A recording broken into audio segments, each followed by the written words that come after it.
Hi, my name is Barry Sterling Mitchell. I produce the Sterling Net Point Power Rankings and the Bias Plus reports. And this is Ben and Barry on football. Hello out there. This is your co-host, Ben Dickerson. Ben and Barry on football. Fun, fun, fun. What shenanigans do you have set up for me tonight, my brother?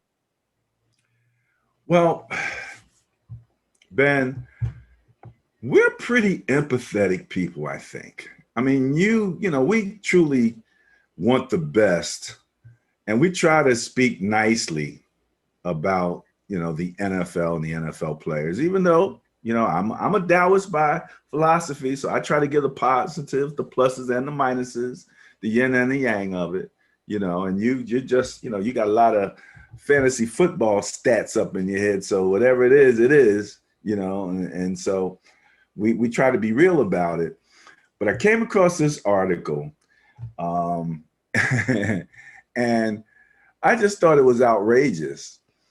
It's written by a gentleman who's writing for publication New Arena, newarena.com. His name is Harris Ahmadzai, Ahmadzai. And it cracked me up because the title of the article is 25 young NFL players who we already know are busts. Who we already know. We already know they're busts. And I'm like, that takes a lot to just come out and say that. Now, especially after you just said we like to do a lot of positive stuff, and that's the opposite. I'm like, but it did appeal to my sense of my crazy sense, I guess I should say. And I said, okay, let's take a look at this. All right. So we're going to walk through these 25 players who we already know are busts. And we do have some precedent here because one of our previous shows, we went through the biggest draft busts, right? Remember we did that show and they were talking about, all of those, and we went through, and they had a methodology for saying whether or not they were busts. This guy does a pretty good job, so we'll have some fun with that. Before we get started, we are in basketball finals. Suns won the first of a 7-game series with the Milwaukee Bucks. Giannis came back. We thought he might be coming back triumphant. What'd you think about the game? I think I was surprised to see that Giannis was back. I was even more surprised to see how well he played. I think that when they fell behind, tried to come back, fell behind again, cut the lead, so on and so forth over the course of the game, I could see that, and I believe that Milwaukee will come back and probably win the next game, steal home court advantage, go back to Milwaukee. This is going 7. This is going 7, 6 minimum. It's going 7. Wow. Yeah. Before I get into the game itself, it was interesting listening to the prognostication about whether Giannis would actually come back. One gentleman was saying that his status changed like 3 levels within 24 hours, and you don't normally see that. You know what I mean? He thought that meant something, The other guy was like, they put out false information all the time. You know what I mean? They're putting stuff saying it's probable. They're just name people probable, so they can change that kind of on a whim. And he downplayed it where other guys thought it had some significance. So it was interesting to see how healthy Giannis actually did look, like in that rundown block that he had, looking like LeBron James there for a second. You don't know if that's something to be scared of. He come down wrong because he really handled it, but he pretty much did. So, relative to Giannis, it was interesting, to see how well he did look physically. But Chris Paul, man, I have a new name for him. His nickname has been CP3, correct? Correct. I'm going to nickname him. I'm going to call him CP4 point play. No. I've seen two just in these playoff series that he's in, and he suckers, especially when they put the big 7-footers out on him. Oh man, he did one the other night. Got a 4-point play. He's good at it. Okay, well, I tell you what, if he gets a mismatch on a big man, more power to you, and chances of that happening are increased. But they're going to stop this kicking the leg out stuff, man. They're getting tired of that. Teams are complaining. Coaches are complaining. You're going to see a change next season. Trust me. These guys that take these long jump shots and kick their legs out and all that mess that Trae Young does, I mean, it's all slick and nice and all, and it might work out on the court out in the hood, but they're going to eliminate from that from the NBA. They're going to try their best. So the kicking the leg out thing is one thing, okay? The other thing, though, and this is what happened with CP3, is that they're saying that the defender is not giving him space to land. Right. Yeah. All right. That happens so every game. Nuance there. But okay, you think it's going 7? So you think Milwaukee's going to steal one in this trip out to Phoenix? Yeah, they're going to steal one, then they're going to go back to Milwaukee and they're going to handle their business. And then it's going to go back and forth, and we'll see what happens. All right. Good stuff. Good stuff. Let's get ready. Let's get ready to look at 25 young NFL players who we already know. I think that's the funny part. Who we already know are bust. We know that. And all right, so well, before we start, I need to do a disclaimer. He's saying the title is who we already know are bust. So I'm not part of the we yet. Until I see this that's the article. That's the title in the article. So that's the ubiquitous everybody we. He's saying we, and he's one person. So he's assuming that we all have determined that these guys are busts. I don't want to include myself in the we for all 25 guys until I see who they are. I may disagree. And I'm glad you mentioned that, because ladies and germs, let me tell you something. The most fun I have with this guy is when he really doesn't know what I'm about to throw at him. And what you'll love is it doesn't make any difference, because he's going to have something to say. He's got something on all of this stuff. Seldom do I not have something to say. So that's part of the fun. So I don't even have to prep him. I just know he's going to come in cold, and I'm going to throw this stuff out at him. So let's just get him warmed up. All right. We're just going to warm you up, Benny, with this first person on the list here. And it is your friend and mine, Dwayne Haskins, former Washington. Now, this is what he says in the article. He says that Haskins became the first Ohio State quarterback to be drafted in the first round since 1983, when the Baltimore Colts selected Art Schlichter. Why does Art Schlichter keep coming up on our show? Art the Gambler Schlichter. And apparently Art went with the 4th overall pick. So Haskins led the nation in both passing yards and touchdowns in his last year with Ohio State, leading many to believe he was the best pure passer in his draft class. Did you think about him like that coming out of Ohio State? No, sir. You can go back and look at our videos. I did not. Oh, okay. Leading many, you weren't in that many. Okay, you weren't in that many. Following a shaky rookie year where he checked in with a league low 28.4 QBR. He was benched 4 games into the 2020 season in favor of Kyle Allen. Okay. We talked a lot about him and his options and some of the things that he's going to be able to do. It does say here that the team decided to part ways, and in January he signed on with the Pittsburgh Steelers. So we talked about him having the opportunity of a lifetime, but this gentleman thinks he's already a bust. Okay, so right off the bat, I disagree totally.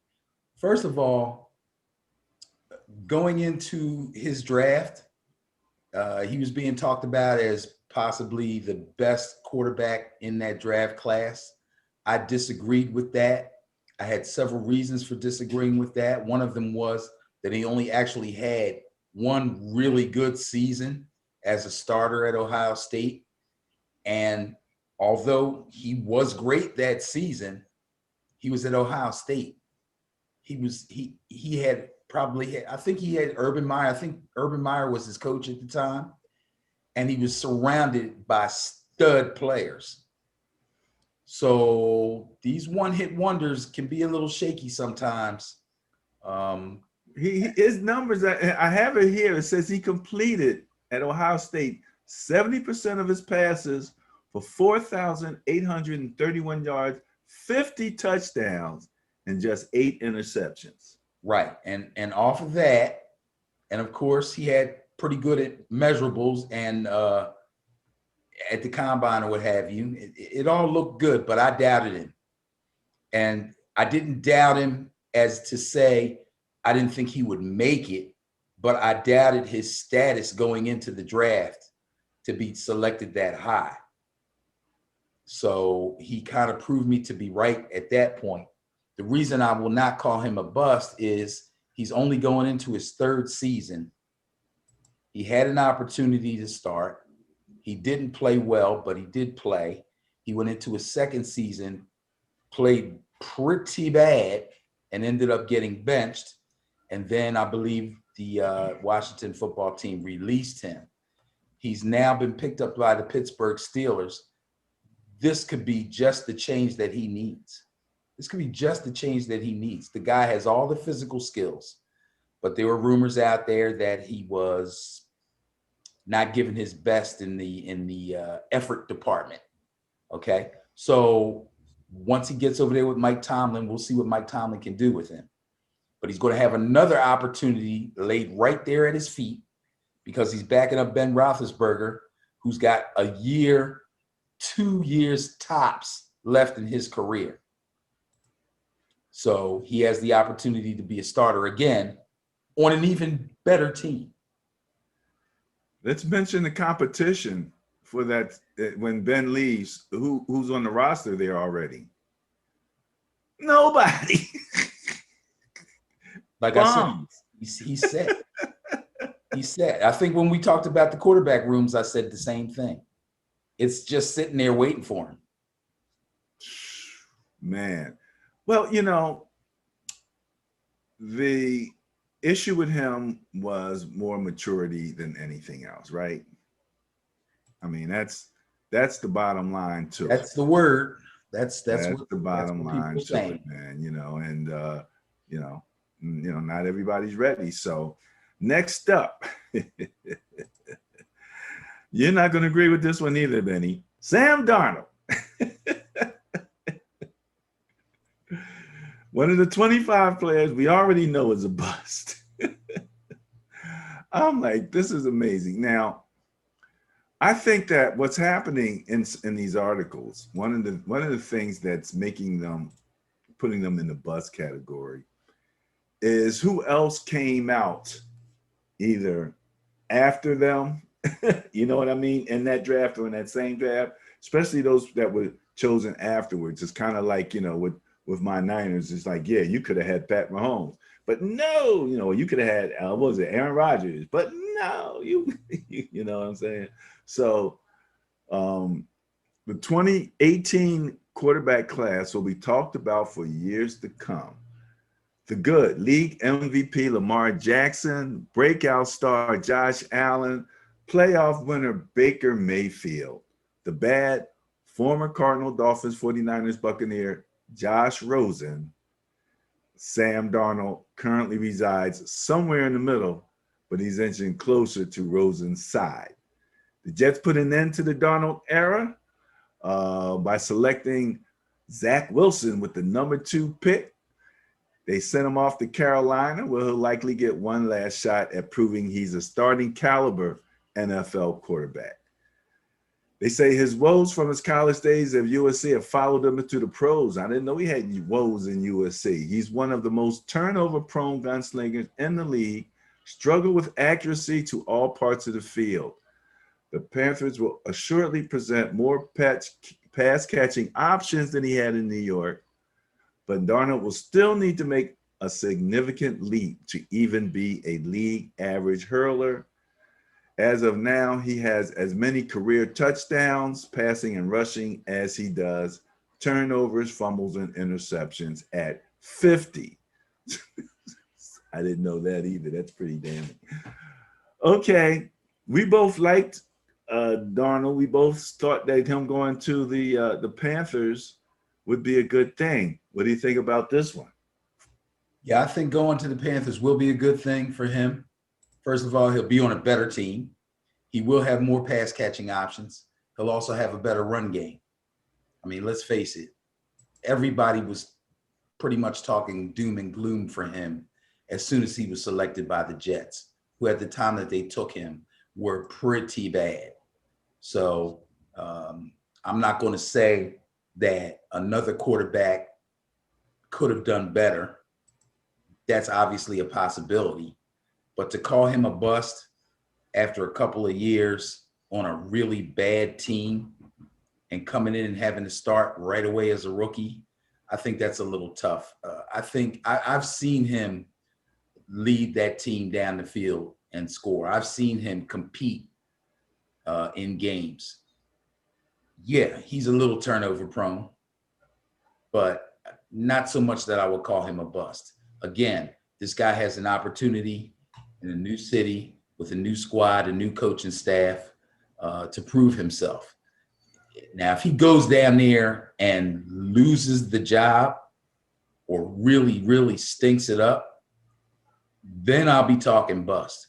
But I don't think that's going to happen. I think he'll play relatively well, at least well enough to be considered a viable NFL quarterback and a viable NFL starter.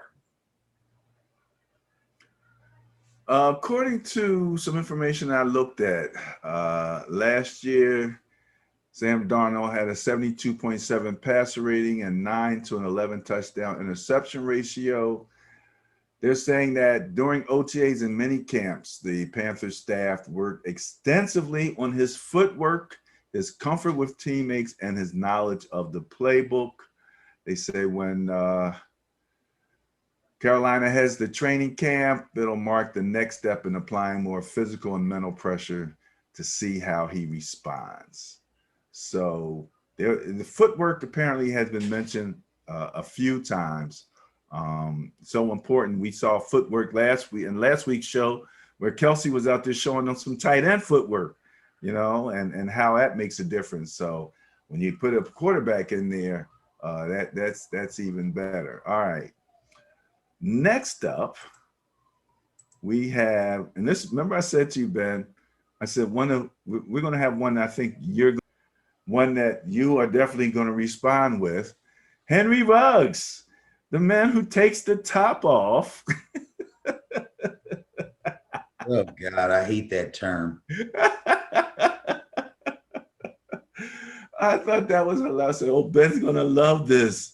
He's going to love this. Now, Raider decision maker John Gruden and Mike Mayock have not had the greatest track record when it comes to drafting in the first round. Henry Ruggs is the latest example, that's what they're saying, of their collective disconnect in the talent evaluation process. Ruggs was the #1 receiver taken in the 2020 NFL draft and has been outproduced by nearly all of his classmates. In year one with the team, he was used sparingly. The number 12, he was the number 12 overall pick, saw just 3 targets per game, collecting 26 receptions for 452 yards in 13 contests. It says his advanced numbers point to the Raiders offense performing considerably better when he was on the field. Okay. The speedster opened up passing lanes for underneath throws to Darren Waller and Henry Renfrow. Still, using a first-round pick for a glorified decoy is a steep price to pay, especially when you consider the talented wide receivers Vegas passed up on: CeeDee Lamb, Justin Jefferson, Jerry Jeudy, Chase Claypool, etc. You gotta love this guy, man, the writer for this. You gotta love him, man. He put that together. What do you think about that one? Again, I don't want to call Henry Ruggs a bust yet, but he's teetering on the edge. I've seen this happen a multitude of times where guys come in and show that they have really tremendous over-the-top speed, but have trouble running their routes and have trouble catching the ball. Now, if he went through an entire season, because I don't believe he sustained any injuries, and he only caught 26 passes, then yeah, he's a decoy at best. That sucks. 26 passes, a starting wide receiver in the NFL, that's horrible. So when you take that, let me say this, and again, we've had this conversation before. Okay, the Raiders are a run-centric team. They put him in that situation. You know what I mean? If you tell me go out wide, run and open up, and I do that, and because your plan is to hand it off or to throw it underneath, you know, I don't blame the receiver for that. You know, you might be pushing up against a two safety, deep safety thing, and everybody's falling back because you're there. And you did, and in the team concept, you did what you're supposed to do, but it doesn't help your stats. Now it does, again, 26 catches, 452 yards, 13 games. Now, he has put out a video, and this video is called No Days Off. It's a workout thing where they show him and his team as they prepare for the season. They're saying that he has a strong focus on getting stronger. He's pumping iron. He's doing exercises, heavy squats, deadlifts. And apparently he's been successful so far, they're saying. He stated he's already gained 12 pounds of muscle, putting his weight at 195. He was listed at 188 during last season, and it's encouraging development. Now, apparently, the coach has said that he's going to have to do more. He said he needs to be more than just a threat. This is John Gruden. So, okay, if he needs to be more than just a threat, we'll keep an eye out to see if you set him up to do something other than be a threat. We shall see. You know, what makes you think they set him up just to be a threat? You don't spend a #1 draft pick on a guy to be a threat. You can get a guy in the 8th round to be a threat. That's why the guy said it was a stupid draft pick, because they took a first round and then they used him as a threat like that. Why did they use him as a threat like that? They use him as a threat like that because all he has is vertical speed. If you're saying he can't catch, you know, or if you're saying he can't run routes, then those are all things we'll see. But again, no, we already seen it. If he's not giving routes to run, then you have to. We've already seen it. Why is he pumping all this iron? Because they're expecting him to run a lot more of a variety of routes. That's what they're saying. Right. So my thing is this: why does he need to pump iron and put on weight to run these other routes? I guess he expects to get hit. Because he can't get off the jam. Well, okay. Let's say he can't get off the jam. Well, if he can't get off the jam, he can't run a quick out. He can't run a slant. He can't run a good curl. He couldn't get off the jam. Now we'll see. All he can do muscle. is maybe working on getting off the jam. Maybe that's something he'll improve on. Okay, bro. You got a number one. You spent a number one draft pick on this guy. He's supposed to be scoring touchdowns, but he can't do it. So in order to get whatever they can get out of a number one pick, they're just saying, if all you can do is go deep, then fine. You go deep and we'll throw it to everybody else. That's horrible. I don't know if that's what 20-something catches. He didn't have 20-something catches because all they gave him was decoy routes. He had 20-something catches because he can't get open and catch the ball. If he's so fast and he can run routes, he would run past everybody. So Aguilar caught a ton of bombs. Look up Aguilar's numbers. Aguilar caught bombs. Renfro caught bombs. Waller, the tight end, caught bombs. But the fastest guy on the team ain't catch no bombs. Something's wrong. Is he a bust? He's right here. He's right. If Bustville is over here, he's like, He's a mile from Bustville. But because I'm a nice guy, I'm gonna give him one more chance. Oh my God. Since the coach believes in him. But see, when teams pick a guy in the first round and then they realize they might have made a mistake, they do everything they can to prove that that selection was good, even if it takes a couple of years. I've seen lots of teams keep guys. I'm like, well, how is this dude still on the roster? But because they spent a high pick on him, they try their best to squeeze every little bit of whatever they can out of him. And that's what they're going to do with this guy. Now, if he takes advantage of that and improves his game, great. Maybe he'll become. Aguilar's gone, so that's one person gone. I don't know who they. Which tells me that they believe in him. They believe he can do it. So we'll see. All right. Why would they keep this guy is what you said. And let's look at this guy. This is offensive tackle Isaiah Wilson from Tennessee. Are you familiar with Mr. Wilson? Yes, I believe I am. I'm going to read the writing on him, but I also have a link with a timeline that is just absolutely amazing to hear. Okay, I just messed that up. Here we go. Let's read this piece on him as of this point. Availability is the most important ability, and Isaiah Wilson was unavailable for year one for the Titans. Following an excellent 2-year run starting at Georgia, Wilson was taken 29th overall in the 2020 NFL draft. The Titans have typically fared well drafting in this range, but Wilson was a clear miss. He entered the year expecting to battle for a starting job, but wound up playing in just one game all season. He spent the entirety of the year on and off the reserve COVID list as he dealt with several off-the-field issues. He was arrested and charged with a DUI in September. In December, he was suspended for violating team rules. Less than a month later, he was stopped on the road again, this time for driving 140 miles per hour and charged with a felony for evading the police. And after claiming to his Twitter followers that he was done with football, the Titans traded the 22-year-old to Miami for a 7th-round pick.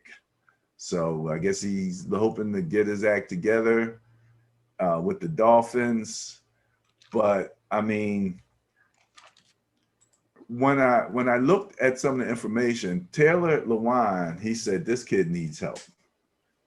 He said this kid needs help, man. And when I looked at this one article, which kind of had the timeline, okay, I mean, you go back to 2019, December 17th, 2019. he decided to bypass his senior season at Georgia. April, he was taken in the first round. July, training camp open, placed on the COVID list. Can't blame him for that. You know, that was happening. Unless he was doing stuff that he wasn't supposed to be doing. We saw, what was the Cowboys at one point in the middle of the pandemic having a cook-in, not even a cookout. Everybody was in the house. Nobody masked up. Remember that one? August of 2020, Tennessee State University police issue a trespass warning after they break up an on-campus party. So I'm not going to go through all of this. Needless to say, this is tracking something. It's almost like monthly, you know, February, March. It's crazy. It was, I guess the last really bad thing seemed like this high-speed chase, which was January of this year, as a matter of fact. So, you know, arrested, charged with a felony fleeing from police. I don't know how that happened. Apparently had controlled substances and everything else. But this is like a first-round pick, man. And I think when this guy's talking about bus, he's also looking at, you know, relative to where they were taken. You know, we talked about how it's relative to the performance of people taking after him. But again, you're talking about first-round picks, that's valuable. What you got? Absolutely valuable. And I'm going to declare that this guy is a bust. Flat, plain out. That's it. We've seen this movie before, guys having all kinds of issues, off the field issues. And as they begin to mount, you can almost predict that this guy will be out of the league within another year or so. The fact that another team took him in a trade is a little bit surprising to me. There's always the possibility that a guy could turn himself around, but I'll be very surprised if this guy does that, considering the type of problems that he's had so often and so early in his career. I don't know what it is exactly, the money, the pressure. People think, you know, these guys can be, if they're great in college, they automatically will be good in the pros. It doesn't always work that way. It's far less pressure in college than there is in the NFL. The pressure for meetings, film study, you got to be on time for everything, meals, bed checks during camp, all kinds of stuff. And if you're used to just being the big man on campus, you know, or the top guy on your high school team, who everybody turned their head the other way when you did something, then that stuff is ingrained in you, and it's hard to get it out. Yeah, this guy's a bust, man.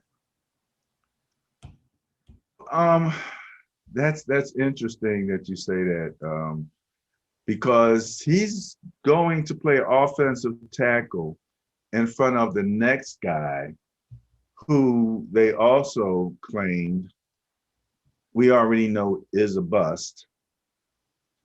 Tua Tagovailoa. Right. But I'll tell you this. I bet you $1 to a donut that guy don't start. Well, okay, I wouldn't doubt that now. I wouldn't doubt that now. But again, and then the other question is, you know, he's got a new coach. We talk about a fresh start, new coach. He's got a coach that we have a lot of respect for. You think that coach might be able to help him a little bit, Isaiah? Immaturity is one thing. This guy's got way more problems than Dwayne Haskins has. Far more. Okay. He's calling, this guy's calling Tua a bust. He says Tua Tagovailoa has plenty to work on as he enters his second year. Year one was shaky. He was in and out of the lineup. Made his first official start in week 7, but was taken out mid-game on a number of occasions through the season, as a matter of fact, in favor of Ryan Fitzpatrick. And we know that that was weird because it was Ryan Fitzpatrick. You know, he's a super vet at this particular point. He says rookies tend to be inaccurate. Tua was no different. He made it known he didn't have a great grasp of the team's playbook last year. Not a great sign for a player who's supposedly your franchise cornerstone. Fear or not, he will always be compared to the other top quarterbacks from his draft class, Joe Burrow and Justin Herbert. Both Burrow and Herbert hit the ground running, while Tua struggled mightily as a rookie. When a group of quarterbacks are taken in the first round, there always seems to be at least one who doesn't pan out. It's not too late to turn it around, but the odds are stacked against Miami's young quarterback. All right, that's what he had to say about Tua. What you got? I disagree that the odds are stacked against him. I also think that they set him up for failure. I don't know what made them believe that he would be ready to go as soon as the doctors declared that he was physically able to go. But it seems like they had already had their minds made up that as soon as the doctors declared him physically ready, that they would put him out there come hell or high water, regardless of how well Fitzpatrick was playing, regardless of how well the team was playing, and regardless of his grasp of the playbook. You can't fake knowing the playbook if you don't know it. They knew he didn't know. They thought they were getting Alabama Tua from 3 years ago. Nah, this is the NFL, man. They know better. You can't just decide. If here's the thing, if he didn't have that injury his last year in college before he came into the draft, they would have started him day one, just like Cincinnati started Joe Burrow. And that would have been an even bigger mistake. Now, he had all training camp and all the way up to game 7 and still didn't have a full grasp or a complete enough grasp of the playbook to be comfortable. They did that to him. He didn't do that to himself. Excuse me. He wasn't ready, and they put him out there. So he's not ready. You put him out there anyway. He doesn't completely fail, but he plays poorly enough that you have to pull him from games, which is also bad. You start him, you pull him. The next week, you start Fitzpatrick.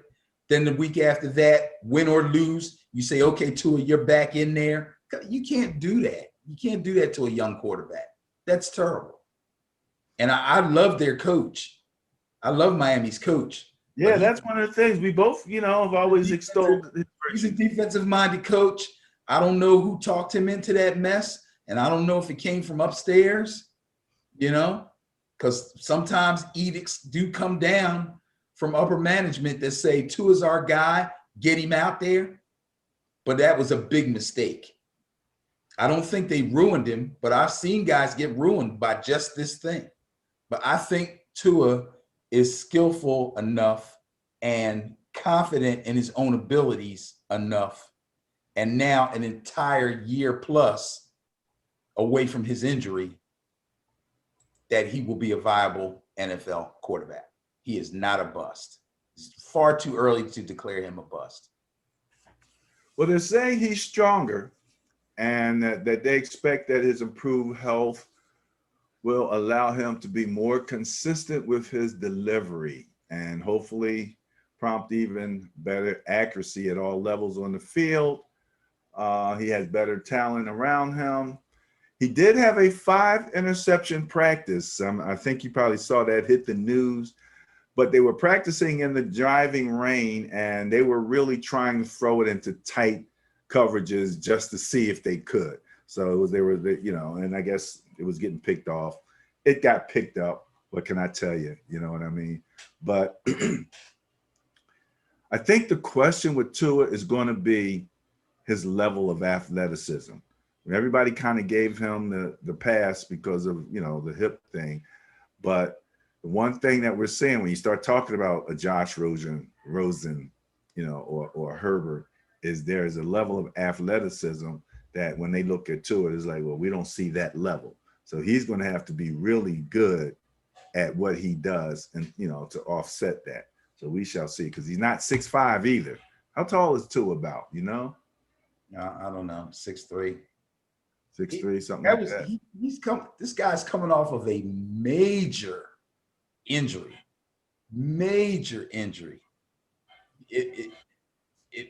Football is one of those sports where your hips are extremely important at almost every position. And he's proven, in college, before the hip injury, that he was extremely mobile and very elusive and very, very nimble in the pocket. So for him to come and try to make the transition into the NFL, and these guys are like this, waiting for the doctor to say, okay, he's physically all right, get out there. That ain't fair, man. You've heard talk all the time about running backs and receivers who come off of knee surgery, and that it actually takes an entire year for them to be really 100%. They're okay to play, but their confidence, their feel for how they run their routes, how they cut, how they jump, all that's got to come back. So surely he's gone through the same thing. I like Tua. I think he's going to be okay. All right, we shall see. We shall see. Next up, this gentleman I was surprised to see on this list, Mr. Marcus Davenport from the New Orleans Saints. Now, on Mr. Davenport, they say he isn't a bad football player by any stretch. He was in 37 games since being drafted in 2018, registered 12 sacks, 36 quarterback hits, while playing for one of the most stacked defensive units in football. Says, unlike traditional draft busts, he is a productive NFL player who will probably enjoy a rather lengthy career. Selected 14th overall in the 2018 NFL draft. But his actual cost to New Orleans was a bit pricier than that. They traded 2 first-round picks to move up 13 spots to draft Davenport. They said that's a lofty cost for a rotational pass rusher who started just 1 game last season. When a team trades multiple first-round picks and they aren't moving up to grab a quarterback, hint, hint, I was going to mention that player that they're getting better be a stud. He's solid, but he's no superstar, and that's why they're calling him a bust. So I think that's interesting, as he looked at it that way. And again, as a Niner fan, seeing my Niners, spend much out of the future to move up to take, a quarterback that you don't really expect to start this year, but you must really think that this guy has really sky high potential and everybody was just missing it, so you went and got, a Trey Lance.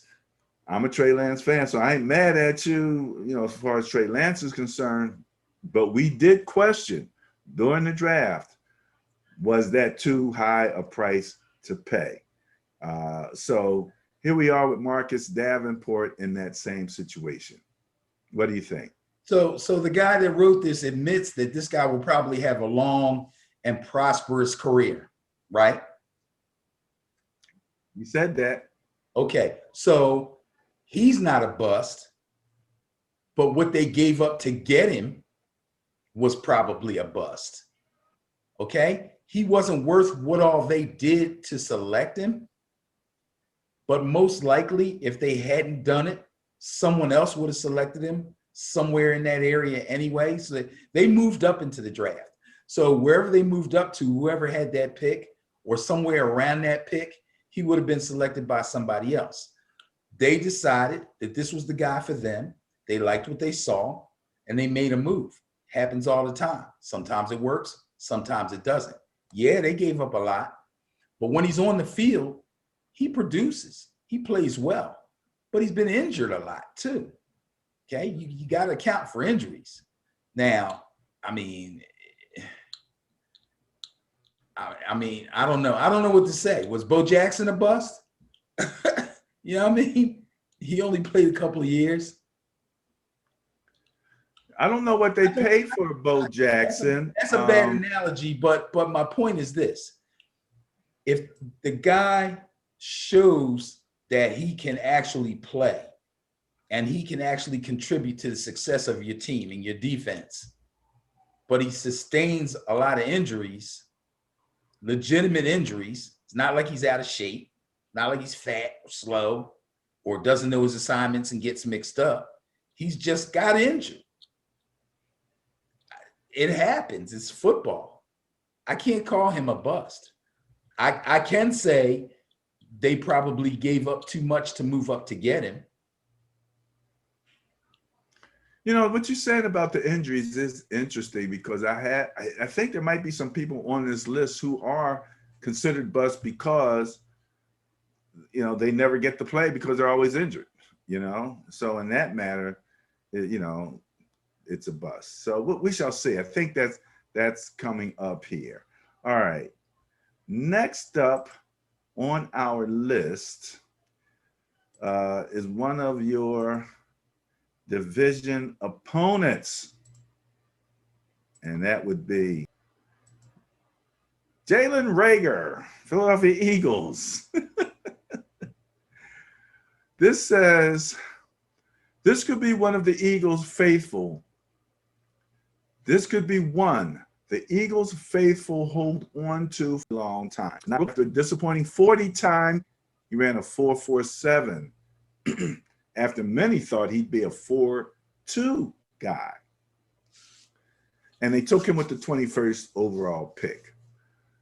The Vikings took the 22nd overall pick in exchange for all-pro wideout Stephon Diggs, took LSU's Justin Jefferson.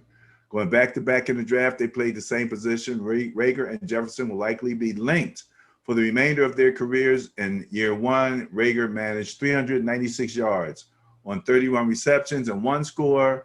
Jefferson, 88 passes, 1,400 yards, 7 scores, breaking a rookie record for yards in the season. Ouch, sorry, Philly fans. So could have had Justin Jefferson, took Reagor, and they think as a result, you know, with the lack of production, he's a bust. I think part of the challenge here is the COVID-ridden 2020 season. What do you think about that? I don't get that last statement you just made. What do you mean? Well, you know, there were guys who did really well, and there were some guys who didn't really do really well. And, you know, it's almost like, you know, the COVID affected some different. There are kids who, in the COVID season, when they had to go into a virtual learning thing, really fell back educationally. It didn't work for them. So there's some things that happened in the COVID era, some training, some different ways that, you know, people, you know, maybe struggled. I don't know if that had anything to do with him, and the Eagles struggled anyway. Plus you had Wentz having one of his worst years ever. So I'm not sure what happened, but what do you think? Well, once again, we have a situation here where, you know, everybody wants to dump on the player and call him a bust, but the real bust was selecting him so high. Dude wasn't that good. Just wasn't that good. He's in no way, shape, or form anywhere near Justin Jefferson. I saw them both play in college. I saw Justin Jefferson a lot.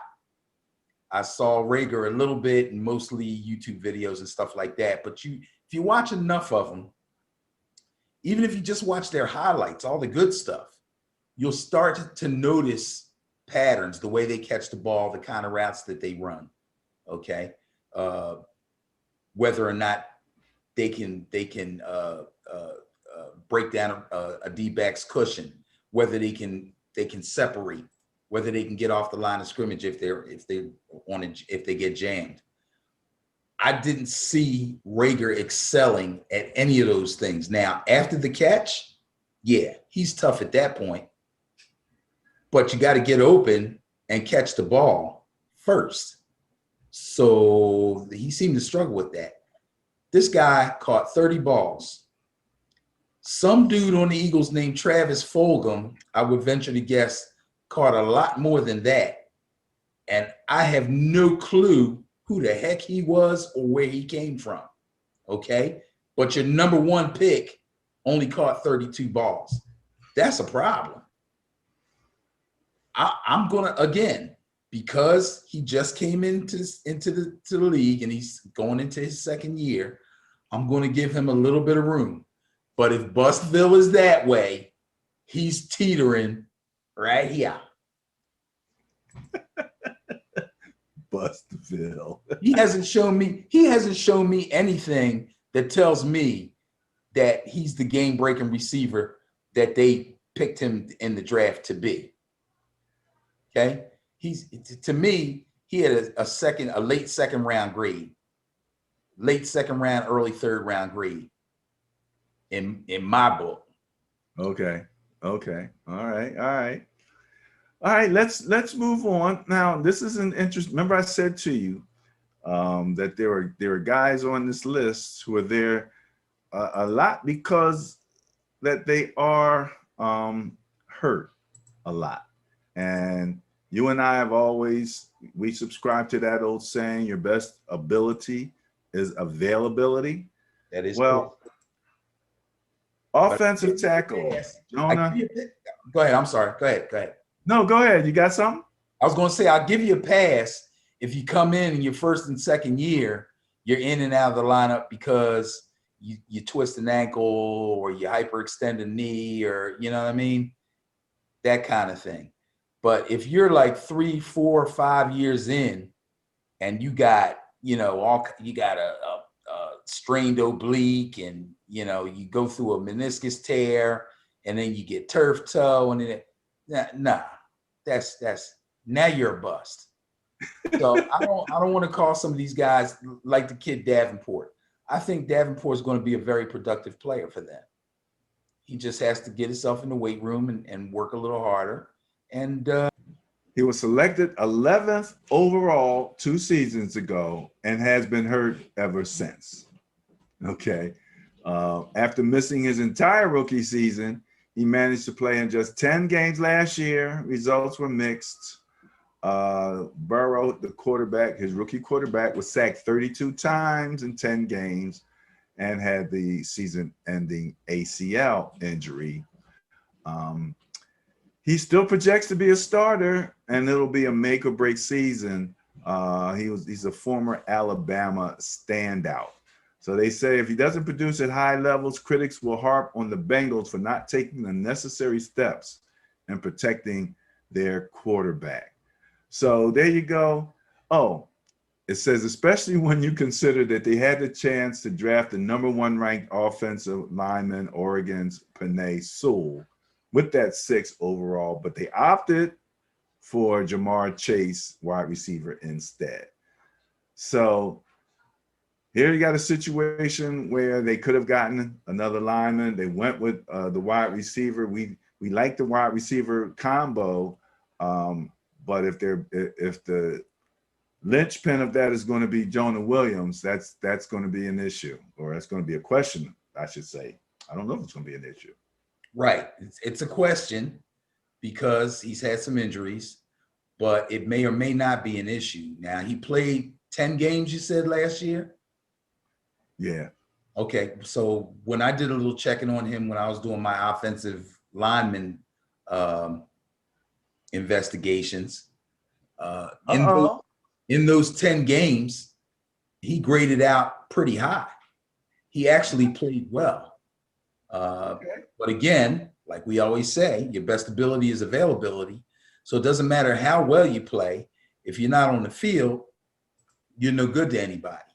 Now, he does need to work on his run blocking skills, but his pass blocking skills were actually pretty good. Burrow got hit a lot. Burrow took a lot of sacks. But you can't blame that on him because he was a #1 pick. I mean, you know what I'm saying? Yeah, yeah. All 5 of them have to block, not just him.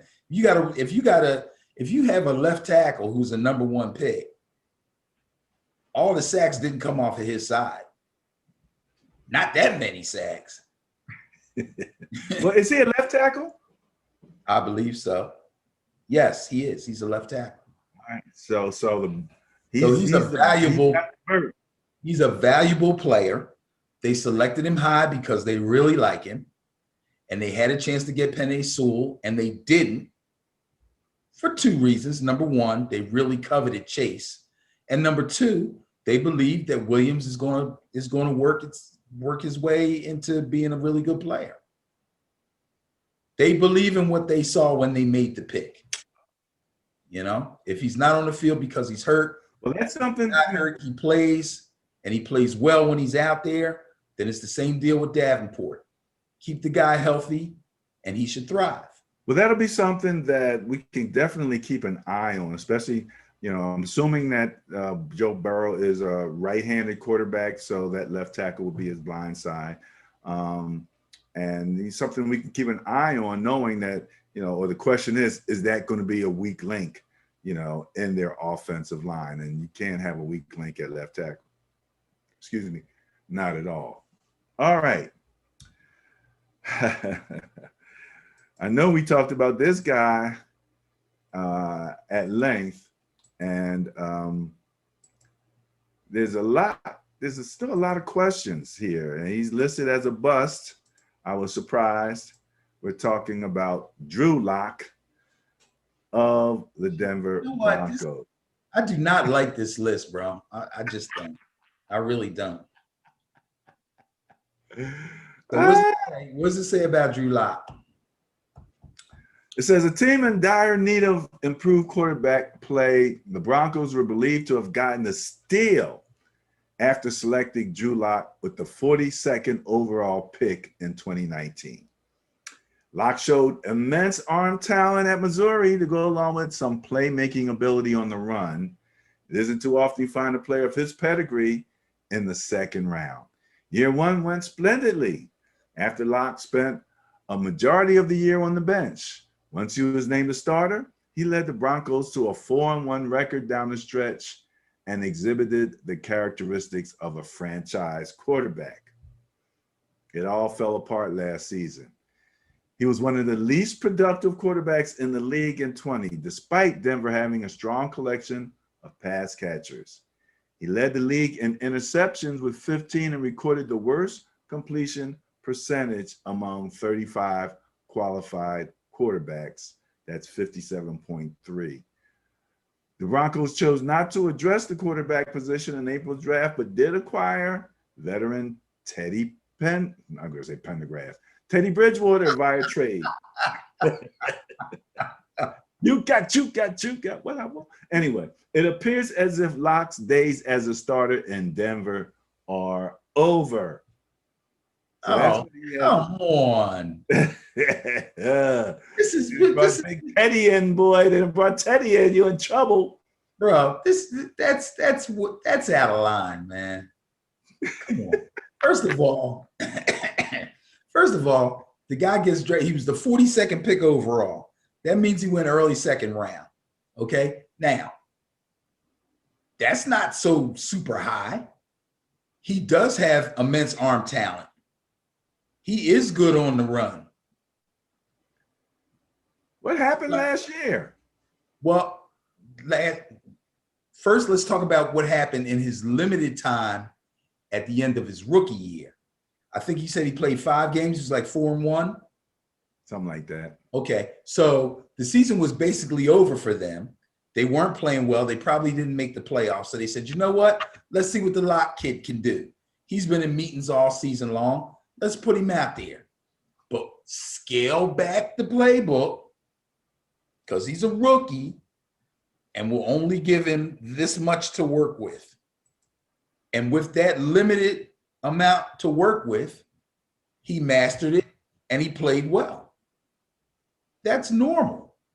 Now we come into the new season, we declare you the starter. So that brings a little bit more pressure. Now you have to have command of the entire playbook. I would venture to guess that he struggled with it. I would venture to guess that he probably struggles with reading defenses. That's what I see when I watch him. I think he has an issue with reading defenses. And, you know, when teams know they're playing a rookie quarterback or a first-year starter, they're going to throw a lot of wrinkles at you. That's normal. But to call him a bust? I don't know, man. This guy's got a lot of physical talent. Granted, their wide receiver core is very young, but it's very dynamic. He did have a lot of targets. Their run game, I don't think, was up to par. Even though they had Lindsey and they had Melvin Gordon, I don't think their O-line was as good run blockers as they could have been. So a lot of pressure fell on him. I can't call him a bust. I don't think that's fair at all. I don't. Now, if he beats out Teddy for the starting job, does he get to come back home from Bustville? That's a question. I don't know. Come on, man. You can't declare this guy a bust yet. Okay. All right. So you think he's got some good juice left. We shall see. We shall see. All right.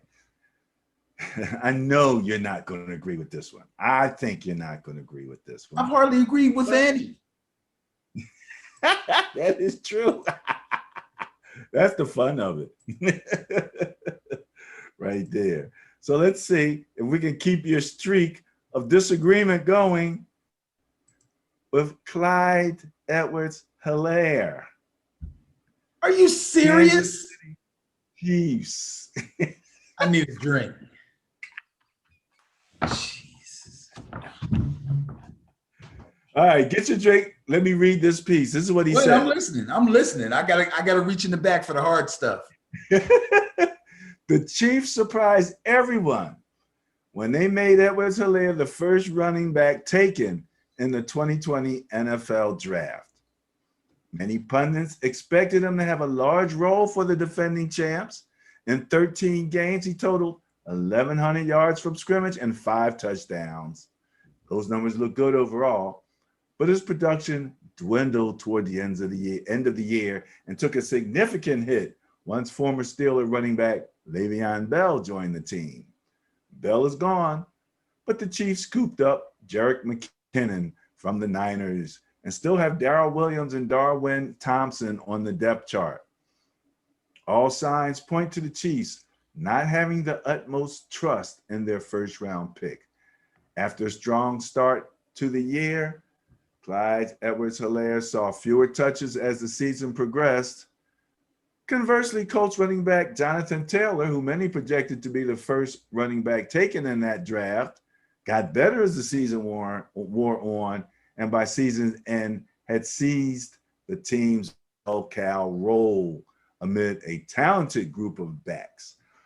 I was saying he does always kind of compare him to other draft picks, and and to say, okay, well, this guy did this and you didn't get that done. So Clyde Edwards-Helaire listed as a bust that we already know about. There you go. Again, when you say Jonathan Taylor did this and Clyde did that, again, that's not fair. Jonathan Taylor was expected to be better than Clyde Edwards-Helaire. So again, the bust is not the player. The bust is what the team decided he was, and they were wrong. Now, that still doesn't mean he's a bust, but it seems like he's basing bust on where they were picked as opposed to the production that we're getting. In other words, the team picked you here, so you're supposed to be this good. And in the team's mind, they're hoping you're going to be that good. But if you're not, that's not because you're a bum. It's because they made a mistake and picked the wrong guy for what they wanted at that spot. Okay. Jonathan Taylor didn't start until I forget, I don't want to guess, but it was later in the season. It was beyond week 7. It probably was like week 10 or something. No, it wasn't that far. But my point is, the Colts were smart with him. Maybe he didn't have a full grasp of their run game, because they sure did play Nyheim Hines ahead of him. They even played, I forget the other back's name. And if Marlon Mack had been healthy, he would have been the starter. But over time and watching him practice, they started to feel, you know what? We got to get this kid on the field. He looks like he's ready. And once he got on the field, he never looked back. Edwards-Helaire got carte blanche right off the bat, showed he has the physical skills. Now, in my opinion, I think he's a little more herky-jerky than he needs to be when he runs the ball. He runs like he doesn't want anybody to lay a finger on him. You know what I mean? When he needs to be a little bit more one cut and go. But that's just my opinion. I think he catches the ball fairly well out of the backfield. And to tell you the truth, I don't even know why he mentioned Le'Veon Bell's name, because Le'Veon Bell barely played. I was a little surprised at that, but you know, maybe it was that just the time frame. But I did see one article that said all signs point to the Chiefs not having the utmost trust in their first round pick. So that came from a completely different article that I took a look at. So we have to keep an eye on him. We both liked him. I remember, you know, we both said really good things about him during the season as we were talking about the different matchups and everything. So, you know, he was considered an asset as far as I was concerned. So I was a little surprised to see him on this list, you know. But that's what I said. That's what made it. I had to laugh. I'm like, far from a bust. There's no way he should be on this list. All right, there you go. There you go. All right, what do you have for this next gentleman? Mr. Wide Receiver Andy Isabella with Arizona. 5'9", 180 pounds, selected 62nd overall in the 2019 draft, 2 picks before DK Metcalf. Oh my God. 6'4", 230-pound juggernaut, DK Metcalf.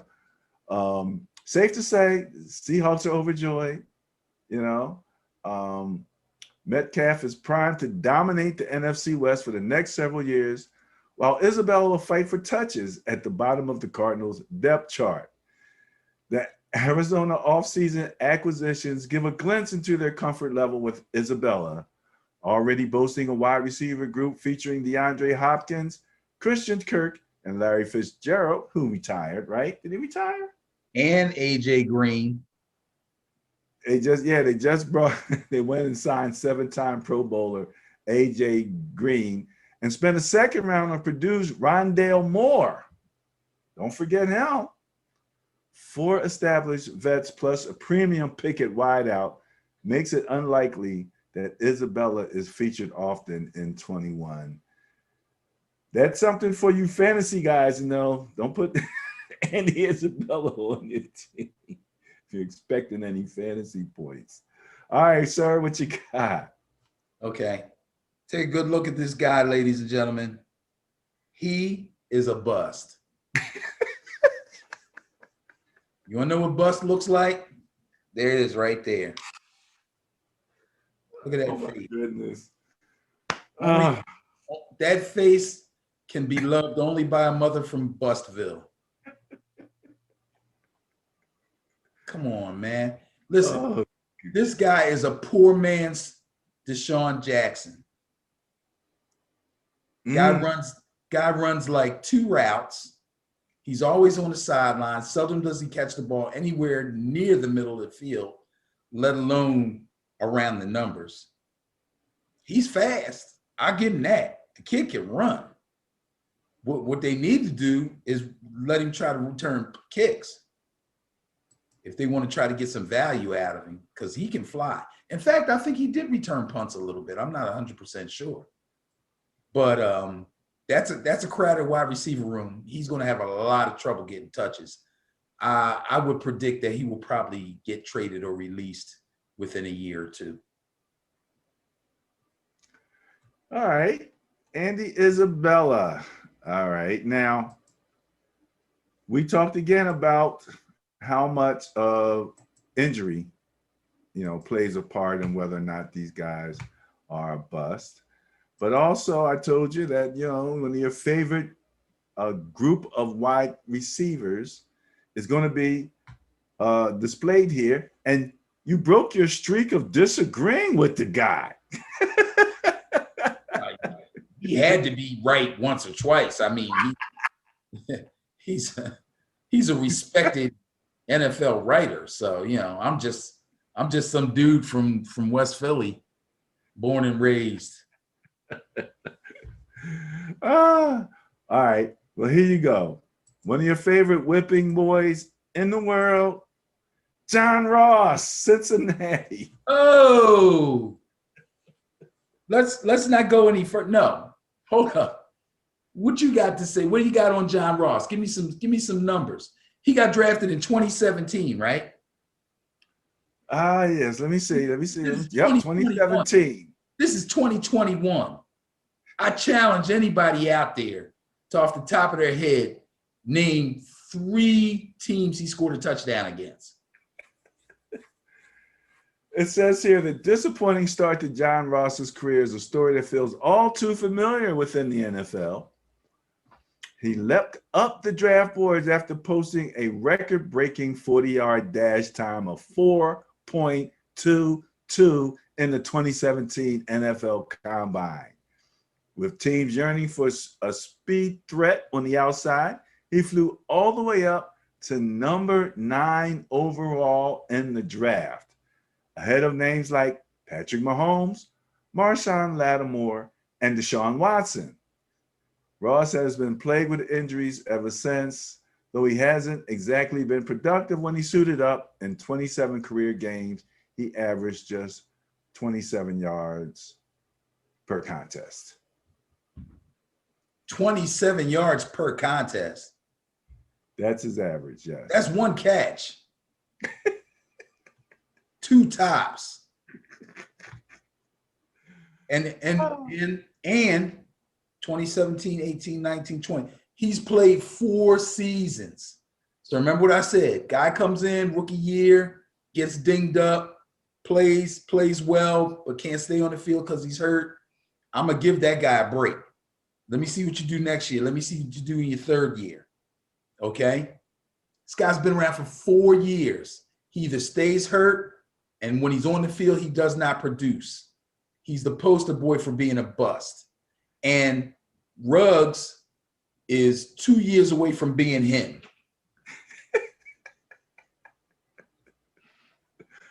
But Ruggs has time to turn it around. But if he doesn't, he's going to be John Ross's, he's going to be the next John Ross. You're getting into this bust thing here, mister. Well, you showing me some real busts. Well, you know something? I think that this list here, some of the timing and some of the selections and the way they're followed, I think are especially fun with you. Are you ready to see the next bust on the list, Benny? Sure.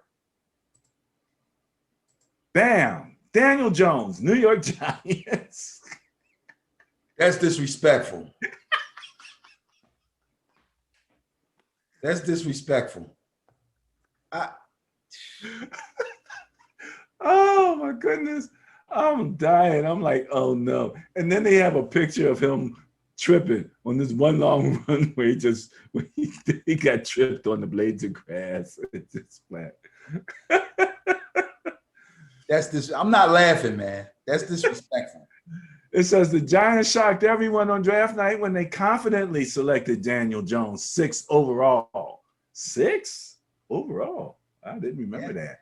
Yeah. After neglecting the quarterback position the prior year, he was selected as Eli Manning's successor and wasted little time taking over the starting role from the two-time Super Bowl winner.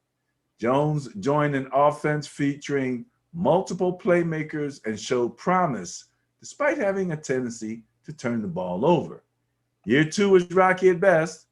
In 26 starts, he's now turned the ball over a whopping 42 times. The Giants finished 31st in points per game in 2020, only ahead of the putrid Jets. All right. So the New York Giants definitely had a problem with scoring points last season. There's no doubt about that. Daniel Jones does seem to have a turnover problem. There's no doubt about that. Young quarterbacks do throw interceptions, but you cannot fumble the ball when you get sacked or every time somebody brushes up against you. That's got to stop. That's the part of his game that needs to be eliminated. And that's something that they're going to need to work on. And there's things that they can do to help him improve at that. If he improves his ball security, it'll raise his confidence. Let me say that the other way around. They need to do something else to raise his confidence. And I think that will help him with his ball security. Okay. Quarterbacks who, when under duress, just freaking cough it up. I mean, you get a backside hit or a blindside hit and the ball pops out. That can happen to anybody. Okay. But you can't be like, and forget to tuck it away and just freaking take the sack sometimes or throw the damn thing out of bounds. That's young. What we were saying about Wentz last year. Like, dude, you're 6'5". Right. You know, you should be able to see the sideline over there. You can throw the ball away. I don't care if you see it or not. You know where it's at. You know where it's at. You know where it is. Throw the damn thing away. So, again, these are mistakes that young quarterbacks make sometimes. And when you're under duress, because the offensive line is a bit subpar, it's going to happen. And believe me, it's not like he had the weight of the world on his shoulders. They lost a lot of really close games simply because they just couldn't put the ball in the end zone. And that's not just on him. That's on everybody. But the defense played really well. They've made great strides in improving the offense, including the offensive line. I know a lot of people are going to say, well, they're still kind of wait and see as far as the offensive line is concerned. That may be true, but I have confidence in them. And most of my confidence comes from the fact that they actually addressed it. When they were ignoring it and addressing the defense, I was a bit upset because I knew it was going to be a problem. But now the defense is right where they want it. So I ain't mad at them. And now Barkley's back. Got some new receivers. The regular receivers have already proven themselves. Hopefully Kyle Rudolph will put a little pressure on Evan Ingram so that we can see how good a tight end he really is. And we're off and running, man. We're off and running. Daniel Jones is going to be the quarterback of the Giants for the next 8 to 10 years, at least. He is nowhere near 8 to 10 years. 8 to 10 years. At least. Really? At least. At least. At least. Versus being a bust. No, versus. All right. Wait. Do you have your guarantee button? Where's the guarantee button? Guarantee.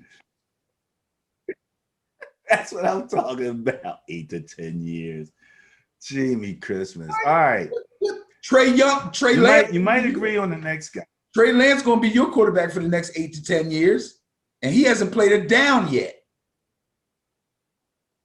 You don't believe that? You guarantee that too? You don't believe it? I don't know. You don't believe Let me it? tell you something. In the season where we don't know if Aaron Rodgers, the MVP, is coming back, anything is possible. That has nothing to do with nothing. Anything Okay. is possible. Aaron Rodgers will be back day 2 of training camp. He's not going to come on day 1 just to scare him and see if they find him. And then on day 2, he'll show up. Guaranteed. He'll be back. Guaranteed. Another guarantee. That's another guarantee. All right, here you go. Bust Josh Rosen. Look at that face. It says Rosen has received the short end of the stick on more than one occasion during his career. He's now on his 3rd team in as many years. The Cardinals traded up in the 2018 draft for a chance to select Rosen, another trade-up deal. Former UCLA passer started 13 games his rookie season for Arizona, but the Cardinals won just 3 games all year. All came with Rosen as a starter, which led them to securing the #1 pick in the 2019 drafts. And, you know, they took Kyler Murray. So Rosen was deemed expendable, lost his position, then went to Miami and to Ryan Fitzpatrick. We just talked about that name again, didn't we? In the Tua situation. And the Dolphins selected their quarterback of the future in Tua Tagovailoa. Rosen now looks for a fresh start with my San Francisco 49ers. You know, it's so funny. I always complain about my Niners' taste in quarterbacks, which is, you know, the crazy part when I think about how much I like Trey Young. I always get mixed up now. Is it Trey Lance? Trey Lance. How much I like Trey Lance. But again, you know, I can only like what I saw in college, and we've seen that doesn't always transition over. So here you go. Josh Rosen, bust or no bust?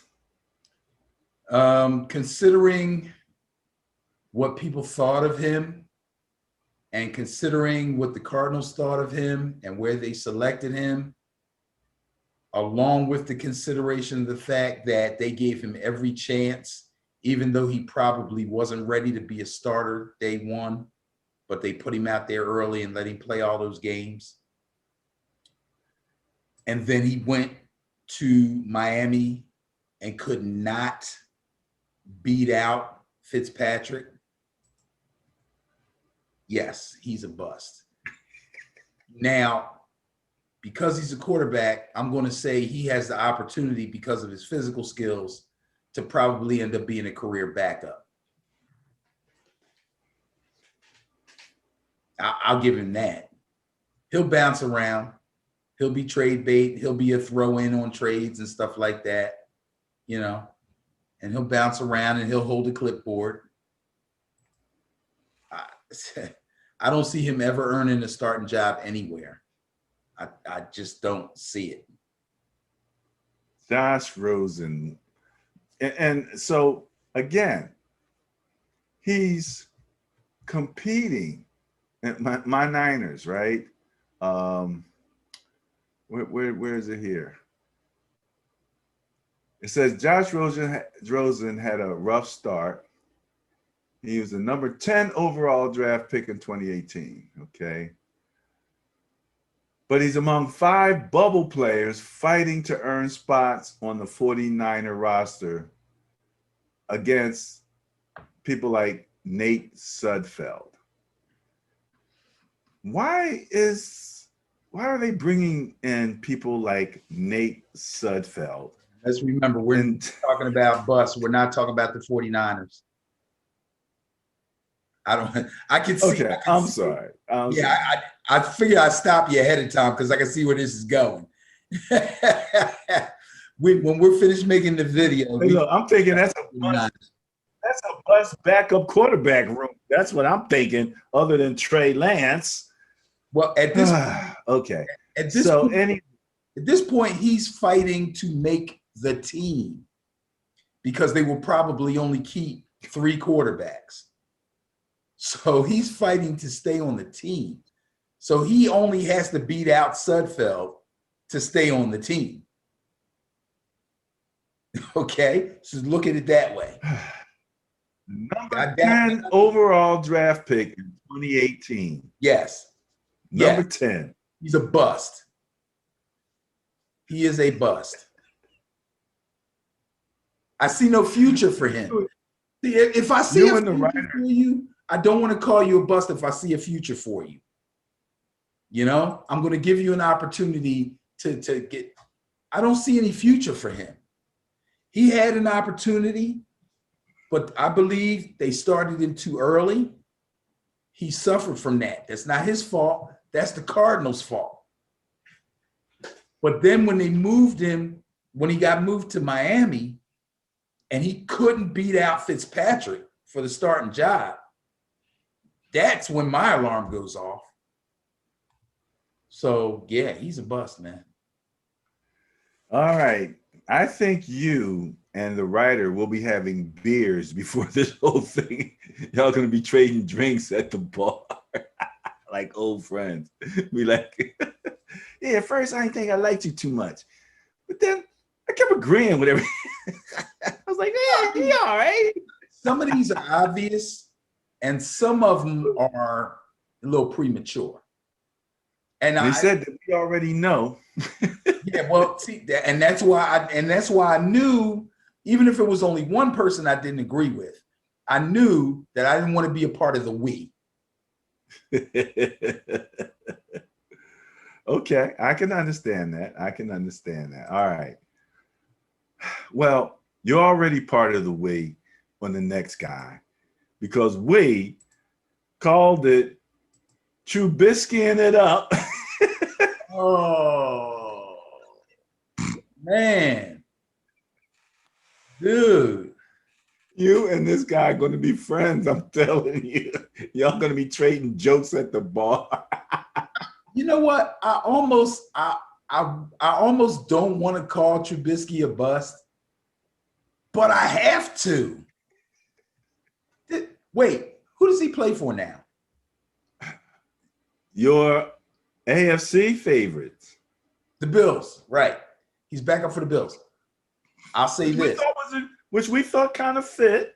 Yes, it does fit. It does fit. I think their offense fits him a little bit better. I think he'll get along a little bit better with that coaching staff being the backup to Josh Allen. I think that if anything happens to Josh, which I hope doesn't, but if it does, and he gets an opportunity to play and or start a game or two, that he'll do well. I really do. But considering how high he was taken, his draft class, there was a lot of hubbub about who was the best quarterback coming out. And there were a whole bunch of people who swore by Mitchell Trubisky. And there was a whole bunch of people who were scratching their heads going, what do they see? What do they see in this guy? And I thought that he would probably end up somewhere in the middle. Like, he's nowhere near as good as they think he is, but he doesn't stink. And I think he kind of proved me right. Like, we've seen him play well, but he's made so many bonehead errors that we actually came up with a phrase, Trubiskying it up. That's not good. That's not good. I'm going to go out on a limb. It's even built into the Madden game. When I was playing the Bears, it'd be like especially if I'm losing, I'm like, well, hopefully he'll Trubisky it up, and I'll pick it up, and pick one off, and run it back. What they say in the article, it's not too often you see a quarterback get benched with an undefeated record. I love some of these first lines, right? The Bears were 2-0 when they pulled Trubisky in favor of backup Nick Foles while trailing in a game against the Atlanta Falcons. Foles would go on to lead a comeback victory, and Trubisky had officially lost his starting job. Neither quarterback fared particularly well throughout the year, and it was Trubisky who eventually earned the playoff start, leading an offense that scored just 9 points in a loss to the Saints. Though he holds an admirable 29-21 career record as a starter, he's been nothing short of a disaster as a former number 2 overall pick. Right. Number 2. Right. And again, he's weighing heavily on his decision to call people bust. He's weighing heavily on how high they were drafted. And how high they were drafted is not the player putting himself there. The team picked him there. The bust is on the team. They miscalculated. They messed up. You know what I'm saying? They messed up. And I tell you the truth, he was good in college. I think he was at North Carolina. He was good, but he was nothing compared to, nah. Chicago blew that. He did the best that he could. Like I said, he's nowhere near worthy of a number 2 pick overall, but he doesn't stink. He doesn't. The guy doesn't stink, but he makes bonehead mistakes. It's like he's trying to live up to being the number 2 pick overall instead of just playing ball. And it's hurting him. It has hurt him. Now the pressure's off. Now you're in Buffalo, new city, new staff, new teammates, you're back up, learning a new system. Pressure's off now. Pressure's off. Well, part of the pressure was the fact that backup. Might be looking at another career backup. Part of the pressure was that apparently he was taken before Patrick Mahomes and Deshaun Watson. No, that's not pressure. When you're taken before those guys, that's not pressure. Once the season starts and they ball out and you don't, then you start looking bad. Well, I think that's kind of that's kind of what I was saying, but yeah, but that's after the fact. So there were people that believed that the Bears did the right thing. There were people in their corner. It's not like the whole NFL was like, you guys are stupid. You gonna take him? Right, okay. Why wouldn't you take Mahomes? Mahomes was a dude that played baseball. They didn't even know for a minute. They thought he was gonna take a major league contract. They were like, oh, this guy throws all cockeyed and sidearm and running. And we have to see on this dude. We're not sure. Same thing with Kyler Murray. We're not, I mean, he's real good and all, but yeah, we're not really sure. Wasn't nobody sure. You know, afterwards, when the guy excels, there you go, oh, you could have had him. I hate when people do that. I hear Sixers fans talking about, man, we could have had Tatum. Get out of here with that mess. Hear that? Let's say get out of here with that stuff. I don't want to hear that. Coulda, woulda, shoulda, who you could have had. Nobody knew what Patrick Mahomes was going to be. Nobody. I don't care what they say. Nobody knew he was going to be as good as he is. Nobody. There was people that was hoping. Nobody knew. Well, yeah, they didn't exactly win everything when he was in college. They were one of those teams. We looked at the records and they were like giving up as many points as they were scoring, but they were scoring a ton of points. Right. So he was kind of in that situation. So I can see what you're saying. All right. I think you've mentioned this next gentleman before. So this is going to be interesting to see how you feel about Sony Michel, running back, New England Patriots, being on the list here. Says here, selecting a running back in the first round in today's NFL landscape will always raise a few eyebrows, but selecting a bad running back is downright indefensible. Michelle has been an uninspired runner for the Patriots over the last 3 seasons. Billed as an electric do-it-all back with big play potential, Michelle has failed to live up to the hype.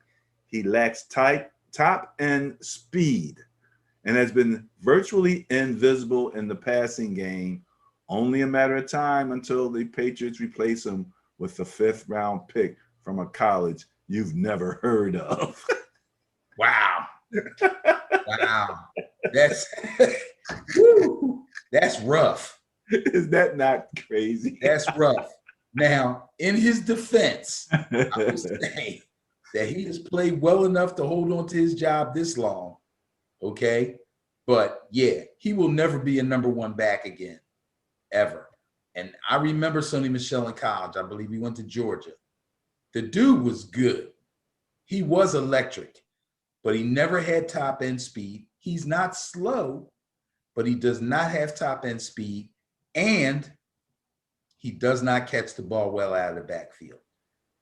Some guys can learn. Some guys just don't ever get it. I don't think he ever got it. I've seen him catch swing passes, but he's not the kind of guy that you want to just send out there. You know what I mean? He would never be able to excel as a 3rd down back because his hands are shaky. It just, yeah. I don't know if let me see. So he's going into his 4th year. He was selected really high. Again, they're looking at where they selected him in comparison to his production. If you just look at that alone, yes, he's a bust. Oh, really? If you just look at that alone, okay? But didn't he play on a Super Bowl team? Yeah. Okay, all right. I believe he was on one of those Patriot teams. Okay. He played, he had carries. He wasn't. I never thought of him as a bad player. Exactly. There you go. Thank you. See, that's what I'm saying. If you're bad, you got to be a bad player for me to call you a bust. He's been a productive player. He just hasn't been as productive as they hoped he would be when they selected him. He's not a breakaway, all-purpose. You know, he's just not that. They thought he would be, and he's not. And the Patriots don't make a lot of mistakes, but they made one that time. He's just not what they thought he would be, but he's still on the squad. The Patriots don't make a lot of mistakes, he says. Let's look at the next drafting. Let's look at the next choice for busts, and it is Patriots, N'Keal Harry.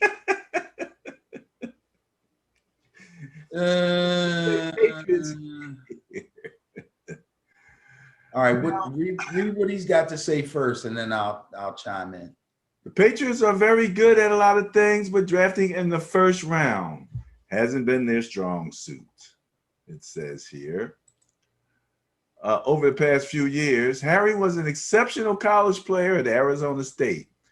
He finished 2nd in the Pac-12 in receiving yards in each of his last 2 seasons. Start of his NFL career has not been as successful. As the 32nd overall pick and the 2nd wide receiver taken, he's battled injuries and a lack of playing time. The Patriots desperately needed to add a playmaker with this pick to aid Tom Brady, and seeing all the players they could have had instead of Harry makes the selection look even worse. In the 2nd round alone, we saw names like DK Metcalf, Deebo Samuels, Miles Sanders, A.J. Brown, and Mecole Hardman come off the board. If they had taken a different, better wide receiver here, then maybe the team wouldn't have had to spend $26 million on Nelson Aguilar this past offseason. And with a better receiving core, there's a chance Brady never leaves New England in the first place. So And let me mention, and I'm sure you saw this, but the headlines just came out. Former first round pick N'Keal Harry requests a trade from the Patriots. So he put up 22 touchdowns in 3 years at Arizona State, but he caught just 45 passes for 414 yards and 4 touchdowns in 21 games with the Patriots. N'Keal Harry. Okay, so he played better than Ruggs. He played better than Ross. Let me say that. Ain't saying a whole bunch. Yeah, it is. Why do you say that? Because Ross ran a 4.2 and Ruggs ran like a 4.25 or something. They were supposed to be supermen. N'Keal Harry is one of them no-name dudes that the Patriots have been living off for the last 12 years. That's all they expected from him. But he couldn't even give him that. So in that respect, I will call him a bust. Now, I think that N'Keal Harry has the possibility that if in fact he gets traded or released or whatever, and he ends up on another team, that he could be a decent receiver. Okay. But the Patriots have been living off of guys that nobody ever heard of forever and winning Super Bowls and having great seasons with them. Okay, they had Tom Brady. All right, fine. Who's to say that he wouldn't have played better if Cam played better? Now, that's a question. I'm just saying. Who was the number 1 receiver on the Patriots last season? Edelman got hurt. It would have been him. Yeah. I wasn't even, I have to admit, I wasn't even sure if he was a tight end or a receiver at times. Exactly, because he's a no-name. He's okay. I believe that this guy has a chance to turn his career around. I don't mean to the level that where he was picked at warrants, but I think he'll have an NFL career. I think he'll play a few years. He may bounce around a little bit, but he'll make somebody's roster and he'll play. I'm not going to call him a complete bust. Yes, I got to. He's a bust. He's a bust. I'm getting weak now. You beat me up, man. I can't. I'm having trouble defending these dudes. He's a bust. Sony Michel is not a bust, but N'Keal Harry is a bust. Now, this is the year. It seems as if the Patriots are investing in their football team like they really want to compete. Absolutely. They're going back to their 2 tight end system. And he wants out. Yeah, he wants out. They brought in Aguilar. He's done. He's cooked. Aguilar's the deep threat now. He can't compete.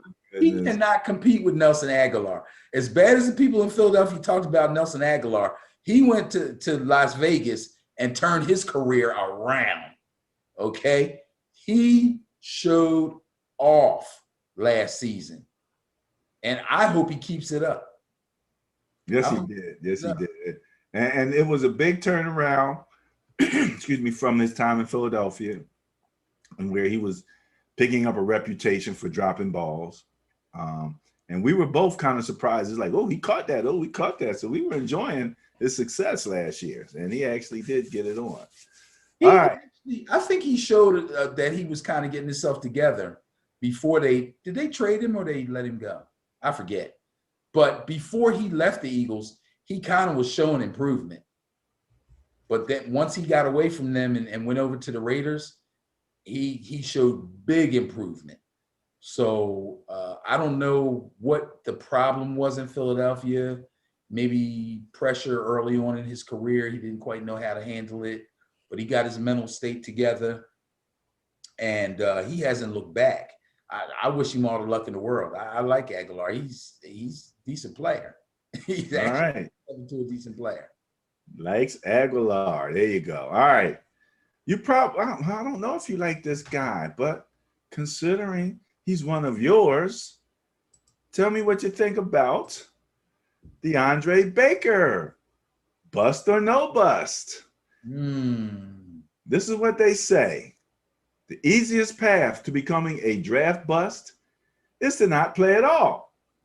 And what easier way to not play than to get yourself cut? Just a year after selecting him in the first round of the 2019 draft, 30th overall, he was released from the New York Giants after being charged with armed robbery.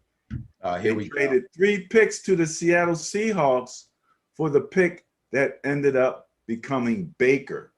It's safe to say the Giants will not be getting their value back for all those picks they traded away.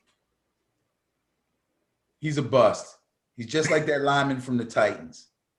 This guy's he's off the rails, and they're kicking themselves for whatever they spent to get him. I don't even want to waste my time talking about that dude. It can really hurt your team when you spend that much to move up to pick a guy and then get, no value, less value, much less no value, for him. And that's just a scary, scary thing right there. So, they do background checks on these guys. They talk to their high school coaches, their little league coaches, their family, ex-girlfriends. They do a lot of backup work on these dudes. And I think sometimes they hear some things that give them, but they take a chance anyway. Sometimes it works out, sometimes it doesn't. Take, for instance, Honey Badger. That guy had 1 foot in the grave and 1 foot on a banana peel, man, and he turned himself around. He was almost out of the league. So, when these guys go bad, sometimes they go all the way, and there's nothing you can do about it. But these teams know pretty much what they're getting into a lot of times with these guys, and they take a chance on them, and it just don't work out. Wow, that's crazy. That's crazy. All right. Next up, we have Clelin Ferrell. Clelin Ferrell from the Las Vegas Raiders. Here, no 2 draft busts are the same, but there are several variations within the genre. There are loud draft busts like Jamarcus Russell, who triumphantly flame out and leave a reel of lowlights in their wake that fans can chuckle at for years preceding their exit. And then there are quiet busts. Those ones might even show some promise their rookie year, but they slide under the radar, slowly lose playing time to an undrafted player out of BYU, maybe change teams a few times, and eventually out of the league at 28. This guy's hilarious. This guy is hilarious. Ferrell wasn't even the best pass rusher Vegas selected in the 2019 draft. That would be 4th round pick Max Crosby from Eastern Michigan. Vegas had a chance to transform its defense with guys like Devin White, Josh Allen, or Devin Bush. Did you say Josh Allen? I always get them mixed up. Josh Allen, I don't know why I said that. But opted for the pedigree and Clemson Ferrell. Not one of Mike Mayot's shining moments as the Raiders GM. Clelin Ferrell. There you go. So he's still on the team, right? Yeah, I do believe. I remember this guy. First of all, he went to Clemson during their heyday. He played with Trevor Lawrence. He played on the same team with Trevor Lawrence when they were, running through the ACC and winning national championships and all. So he had a lot of hype with him. Again, some guys are great college players, and then when they get to the NFL, it's just a little bit too much for them. I think he's one of those guys. I don't want to call him a bust yet, but He's teetering. He's teetering on the edge of falling into Bustville. They put a lot into this dude. I remember they had the Raiders on Hard Knocks. And I remember his name coming up. He was very highly touted, and they not get nearly what they expected to get out of him. They really didn't. And I believe they worked hard to try to give him every opportunity, and he just doesn't seem to have it. I can't put my finger on that one. I'm gonna weaken and pour another drink and call him a bust. I don't know what else to do, folks. He has to soften his feelings here with a drink here because, like, I don't want to call this guy a bust. All right, I'll take a drink. Yeah, he's a bust. But because, you know, I've been trying to give guys a break by saying that it's the team's fault for picking them so high and having such high expectations when in fact they weren't worthy of being picked that high. So it's the team's fault for getting what they got because they overvalued the player. But this guy looked like he was worth it. This guy had all the credentials. This guy played on national championship teams. This guy really looked, I don't know what happened. I didn't hear you say he had a bunch of DUIs. I didn't hear you say he beat up his girlfriend. What happened? That's the question. That is the question. I gotta call him a bust. You gotta call him a bust. All right, here you go. Another one of the guys in green, JJ Arcega-Whiteside. Bust.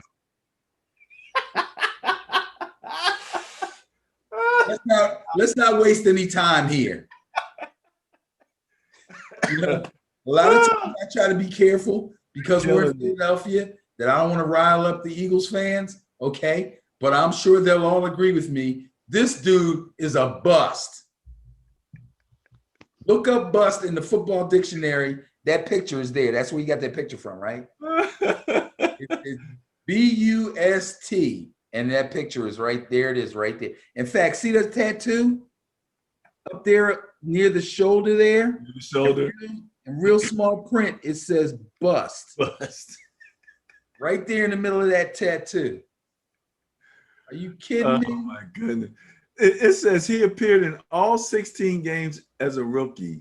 He caught 10 passes for 169 yards and one. Are you kidding me? How do you start in 16 games and catch 10 passes? Ben, the DK Metcalf thing, you know, I wanted DK for my Niners in the worst way, right?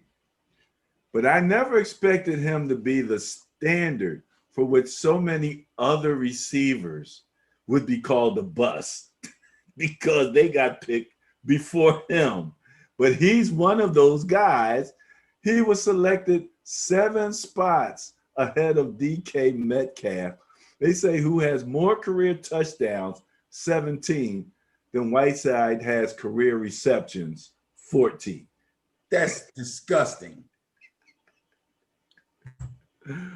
Oh my goodness. Oh geez. I want to say something that I really just should not say on here. JJ Arcega, get out of here with that mess.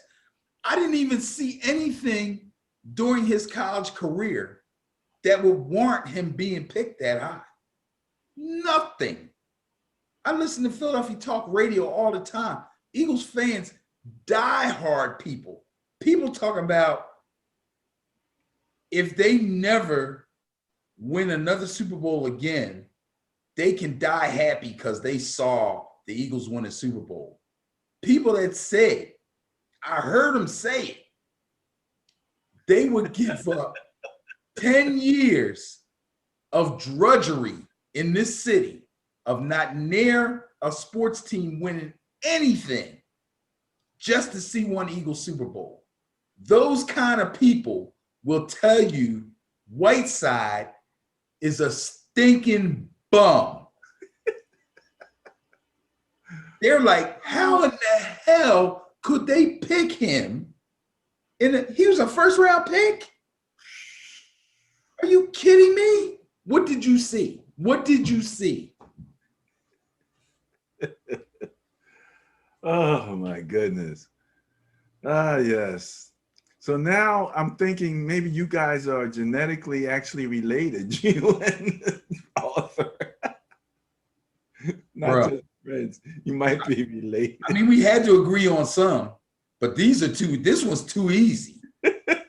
This should have been. He should have been at the top of the list. You got a streak going here, buddy. I'm telling you. Yeah, he was reaching on some of them other ones, but he's on the money with these. He knocking it out the park now. Yo, for real. Well, let's see if you like this one right here. Corey Coleman, listed as a bust. It says here, HBO Hard Knocks can create stars and also highlight potential busts. Yes. Coleman, frustrated by his place as a second stringer, became the center of attention on the show when he entered then Browns coach Hugh Jackson's office and demanded a trade. Yes. Coleman had been on the Browns for 2 seasons after being selected 15th overall and the first receiver off the board in 2016. The change of scenery didn't amount to much for the Baylor product as Coleman eventually landed on the Giants, where he caught 5 passes in 8 appearances in 2018, missed all of 2019 with a torn ACL, and is now loitering on the Giants' practice squad roster in hopes of making a return. Corey Coleman, listed here as a bust. Corey Coleman is a bust. Another example of a guy that has all kinds of physical skills, but does not have his head together. He just doesn't have his head together. I watched that Hard Knocks too, and I remember that episode. The dude was like late for practices, didn't show up for stuff, storms in the coach's, office and demands a trade. Dude, it's training camp.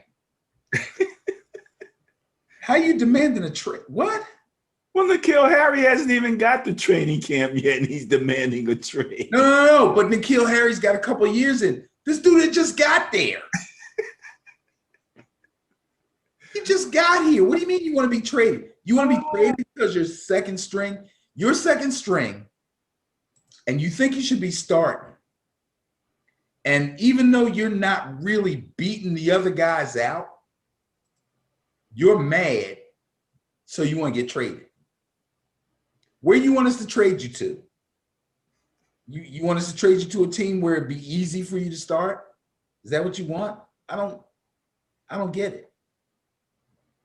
But the guy has talent. That's the only reason he ends up on another team. It's the Giants, but they're not stupid. He's on the practice squad. They're probably hoping that he goes, you know what? Let me get my act together. I realize now I haven't performed up to my, capabilities, and puts his nose to the grindstone and makes himself a viable player. Otherwise, he's just going to bounce around from practice squad to practice squad until he's out of the league. That's where he's headed if he don't get it right. Yes, considering where he was picked and considering the shenanigans that he has pulled since then, he is a bust. And I am on a streak, man. This is great. Let's go. This dude's a bust. Give me another one. Well, I'll be quite honest with you, Ben. I don't think you're going to agree with this next one. Oh, okay. I think your streak's going to break. Let's see. He has Corey Davis listed as a bust. When did he write this article? Is he crazy? Is this an old article from 2 years ago? Let me tell you what he says here. Davis' status as a draft bust was primarily caused by poor team building. In 2017, Tennessee's franchise quarterback Marcus Mariota was coming off a down year as the Titans starter. Unwilling to accept their fate, the Titans went all in on grabbing Mariota, a #1 option, and selected Davis with the 5th overall pick, a few slots higher than many expected him to go. As a result, he's failed to live up to the standard of a top 5 pick. He's posted 0,000-yard seasons and has just 11 touchdown catches in 56 career games. So I didn't think you would agree. Didn't he get traded? Yes. He's with the Jets now. He's with the Jets now. Okay, where he has a chance to start over fresh. Would you call him a bust? Absolutely not. Absolutely, positively not. Oh my goodness. That's why I'm asking. As a 5th overall pick, though? First of all, he just got finished saying poor team building. That's not on Davis. That's on the team. Marcus Mariota. That's not on Davis. It's on Mariota. He just said the guy played poorly. If your quarterback plays poorly, it's not because he doesn't have talent around him. It's because he's not playing well. I wonder if Mariota is on this list, because I think Mariota has a chance to turn his career around too. I don't want to call him a bust, but when he was on Tennessee, he looked bad. He looked lost. That could have been coaching. There could have been a lot of things that went wrong in Tennessee, because when who's there now? Vrabel got there, and then Tannehill came in, and they got Derrick Henry, and they took off. There's something else wrong. There's no way Corey Davis is a bust. Corey Davis came in 2017. First year he caught 34 for 375.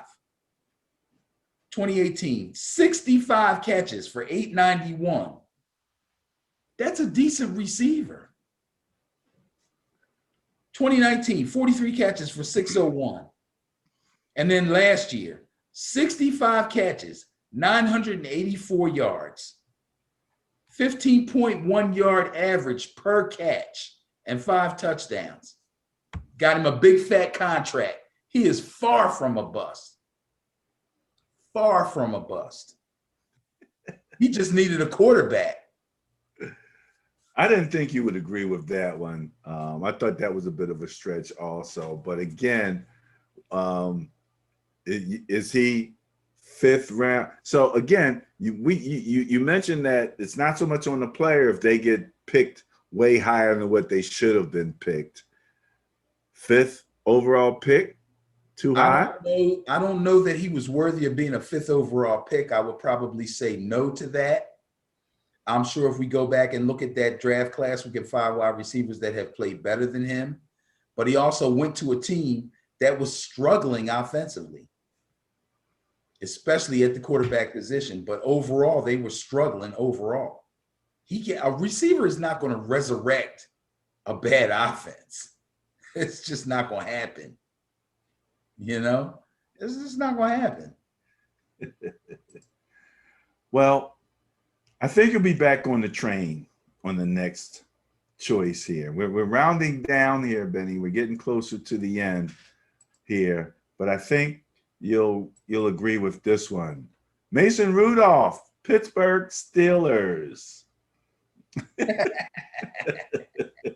Where was he selected? That's the same draft. That's the 2018 draft. Let's see here. Let me just read what they had. Steelers fans got a chance to take a glimpse at their post-Roethlisberger future when Mason Rudolph stepped in as a starter in 2019, and it looked awfully dreadful. Rudolph wasted no time in making it certain he will not be the quarterback of the future in Pittsburgh. The former Oklahoma State quarterback posted a 36.8 QBR in 8 starts. The Steelers failed to reach 30 points in any game he was featured in. When Big Ben decides to call it quits, the Steelers will be in the market for a new quarterback. And the guy that we are looking at as a potential quarterback is also on this list of busts. That would be Dwayne. Right. But I didn't agree with that, and I do agree with this. You do agree with this one. So what does that tell you? That tells you that me and the Pittsburgh Steelers are on the same page. We don't consider Dwayne Haskins a bust, and we think that we can resurrect his career, and it doesn't even really need resurrection. It's been short, you know, and he struggled early. Okay, fine. That can happen. He didn't warrant being picked as early as he was, and he didn't warrant being thrust into the starter position as early as he was, but it happened. Okay, call him bust if you want. I really believe that he's going to take over for Big Ben in Pittsburgh, and he's going to play well. Mason Rudolph is a bust. Mason Rudolph is a sixth-round afterthought at best. At best. He'll be lucky if he's a career backup. He can follow Nate Sudfeld around. It is amazing how these guys have jobs. Mason stinking Rudolph. It's amazing that these guys have jobs. And, you know, we talk about the coach and say, oh, he's a great coach. And then we talk about this because, you know, I've complained about this for a while. The great coaches with these stinky backup quarterbacks. And you're like, what are you seeing in this guy? What is he doing in practice that you still have him on your squad? That you haven't cut him yet and went and got yourself a decent backup. It is absolutely amazing. Now, I'm almost 100% sure. I'm almost 100% sure you will not agree with the next guy because you've already mentioned his name more than once, and we talked about him so nicely. Nelson Aguilar listed as a bust that we already know. Write this. What's the date on this article? He's so wrong on this. Oh, the often maligned former Eagle scapegoat Aguilar enjoyed a nice little renaissance in his short time with the Raiders. That doesn't excuse him from his status as a draft bust.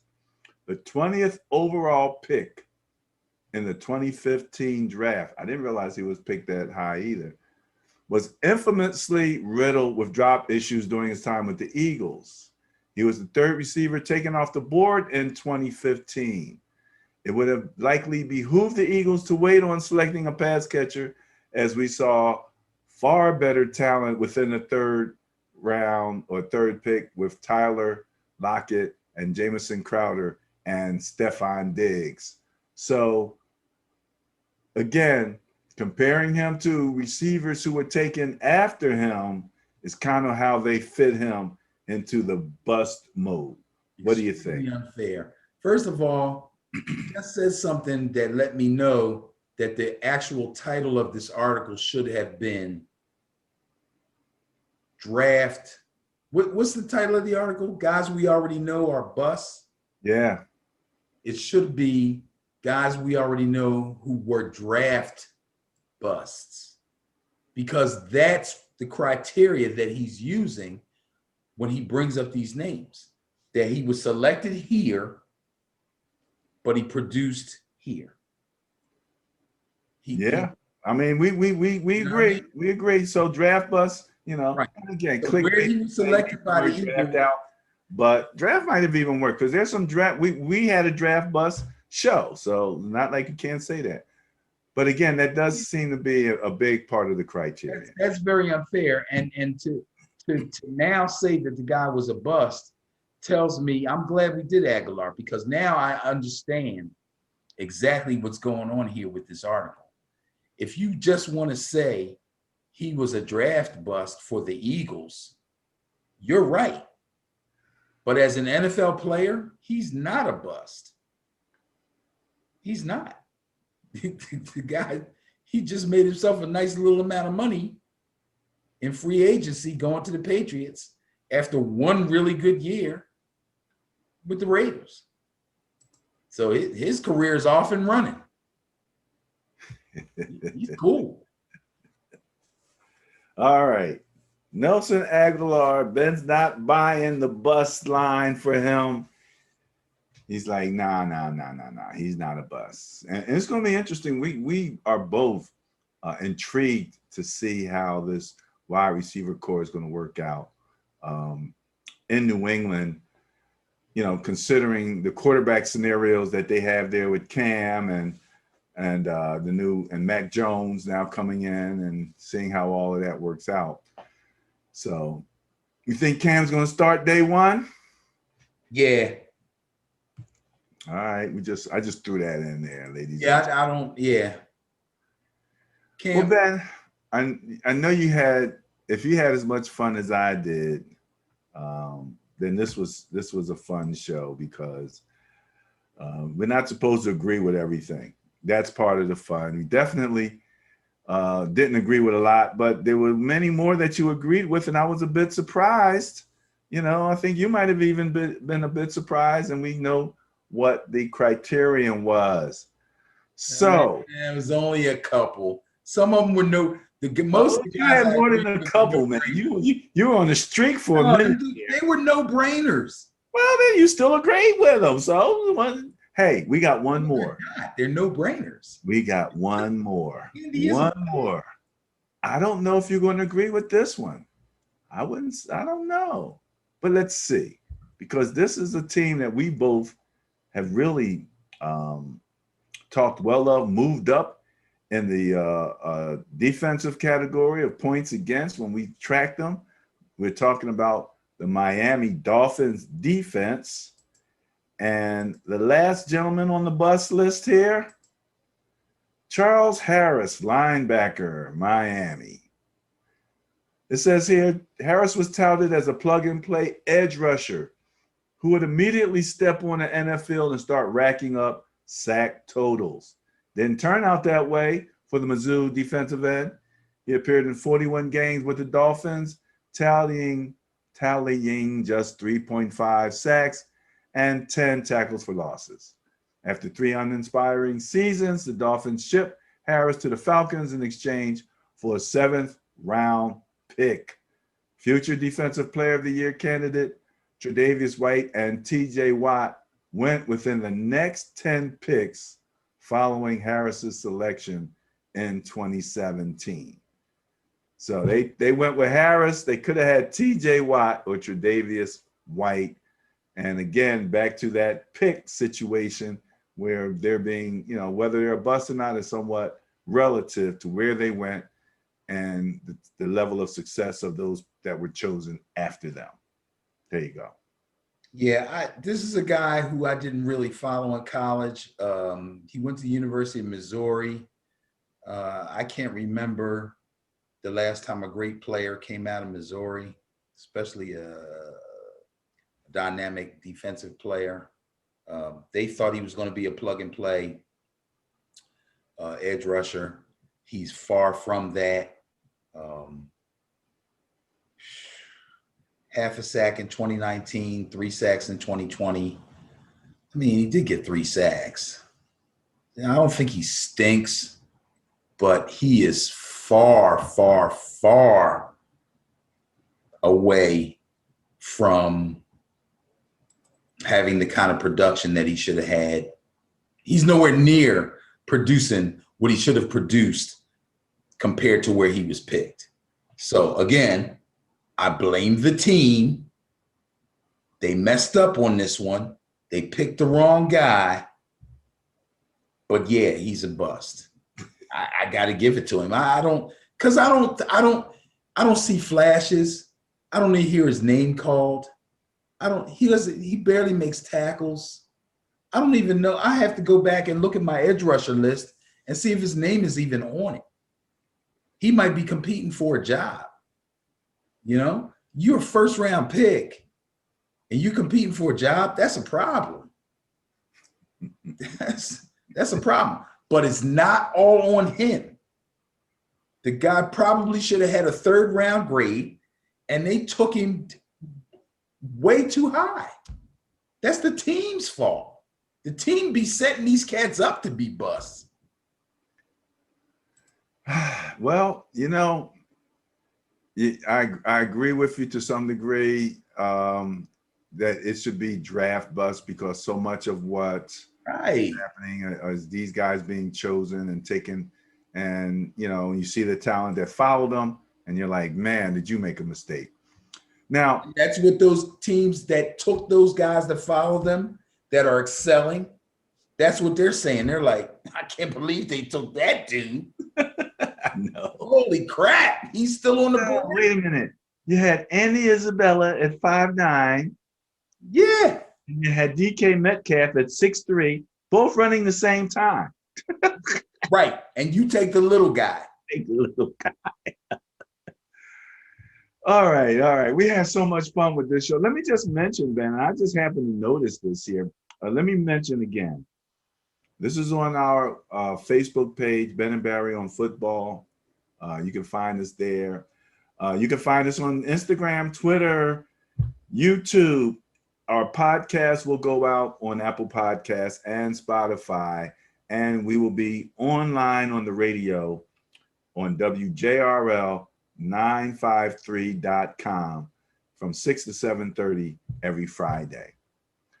So I wanted to mention that as I was looking through the article here, even though the title is 25 young NFL players who we already know are bust, apparently he got carried away here because he went past 25. I'm not going to, get into the presentation of all of the other ones. I'm just going to give you a quick 3 names that followed those 25.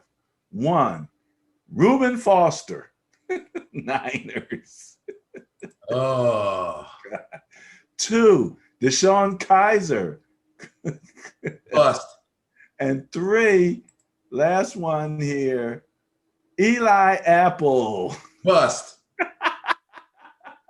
So, like I said, you and this guy are buddy. You got a lot in common, a lot of agreement going on. Sean Kaiser is a bust. He'll be out of the league if he isn't already. Eli Apple, first of all, his mom is his agent. Mistake. Oh my God. What can I tell you? This was too much fun. All right. Chance in the world these dudes get, man. Giants take this guy. That's one the Giants messed up on. This dude don't have his head straight. They brought him in, stuck him out on the corner, let him start. Again, the physical skills are there, but the head is not. Gave him every chance. He arguing with people and going off. So he sent him to the Saints. The Saints are like, bet, we need a guy with your kind of talent. Put him out there in the corner. He blows that. On a contending team. Dude, what are you doing? Bust. Well, you ended up on a what do they call it? Bust note. Bust note. All right. That was too much fun. Benny, you got anything for us? Give us again, just before we go, give us your flag football stuff so we can make sure that we have this. Okay. So there's a big tournament next weekend. Let me look at my calendar really fast. So we'll be leaving. Next Friday, not this coming Friday, but next Friday, the 16th, to play in the Summer Showdown in Annapolis, Maryland on the 17th and 18th of July. It is an open tournament. No, I'm sorry. I believe there's 2 levels. There's a pro division and a comp division. I'm coaching a 35 and older team. So we're going to play in the comp division. So although it's not the pro division, all the other teams that will be playing will be young teams, where my team is basically 35 and over. Hopefully we will do well. I think that we will. We had a really tough practice today. So I'm looking forward to that. There'll be several other teams from Philadelphia traveling down to Annapolis, Maryland for this tournament. And then in a couple of more weeks after that, Forget the exact date, but it's early in August, so we'll update you next week. The Philly Bowl will be happening. This will be the last year, so I've heard that it will be actually called the Philly Bowl. It will be called by a different name in the years to come, and it will also be held in Delaware. Okay, so but there will be plenty of teams from Philly, plenty of teams from DC, Maryland, Virginia, Jersey. I hope Main Event shows up from New York. This should be pretty big. Should be pretty big. And I believe we're going to have 8-man pro, 8-man comp, should be some 7-man, and there might be some 5-on-5 play too. It's a beautiful complex in Delaware, beautiful grass fields, manicured. It's going to be a nice event.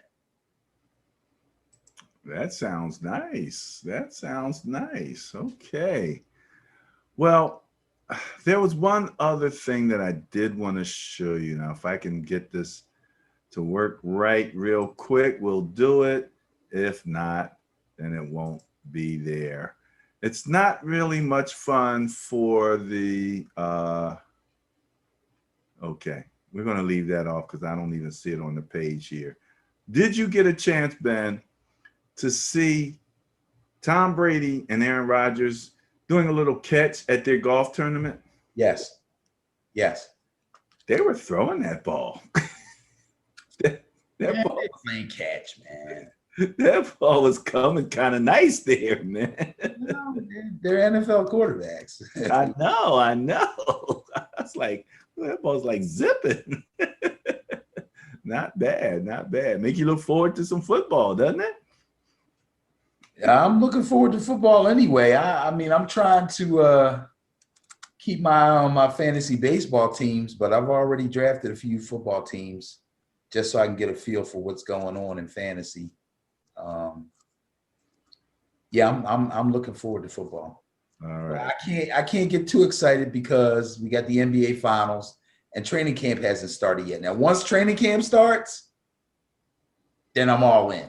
You all in? All right. I'm all in. Spirit. He will have the football spirit 100% right. once training camp starts. We're a bit distracted with the NBA finals right now. Big time finals, good game. No super teams, two really good teams.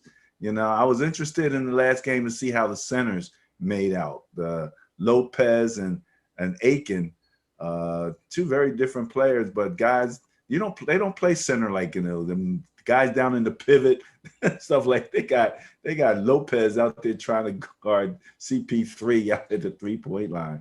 It's an amazing thing to watch and whatever kind of defense they're running there. I don't know. So, all right. Any last words? Nah. Go Noles. Too funny.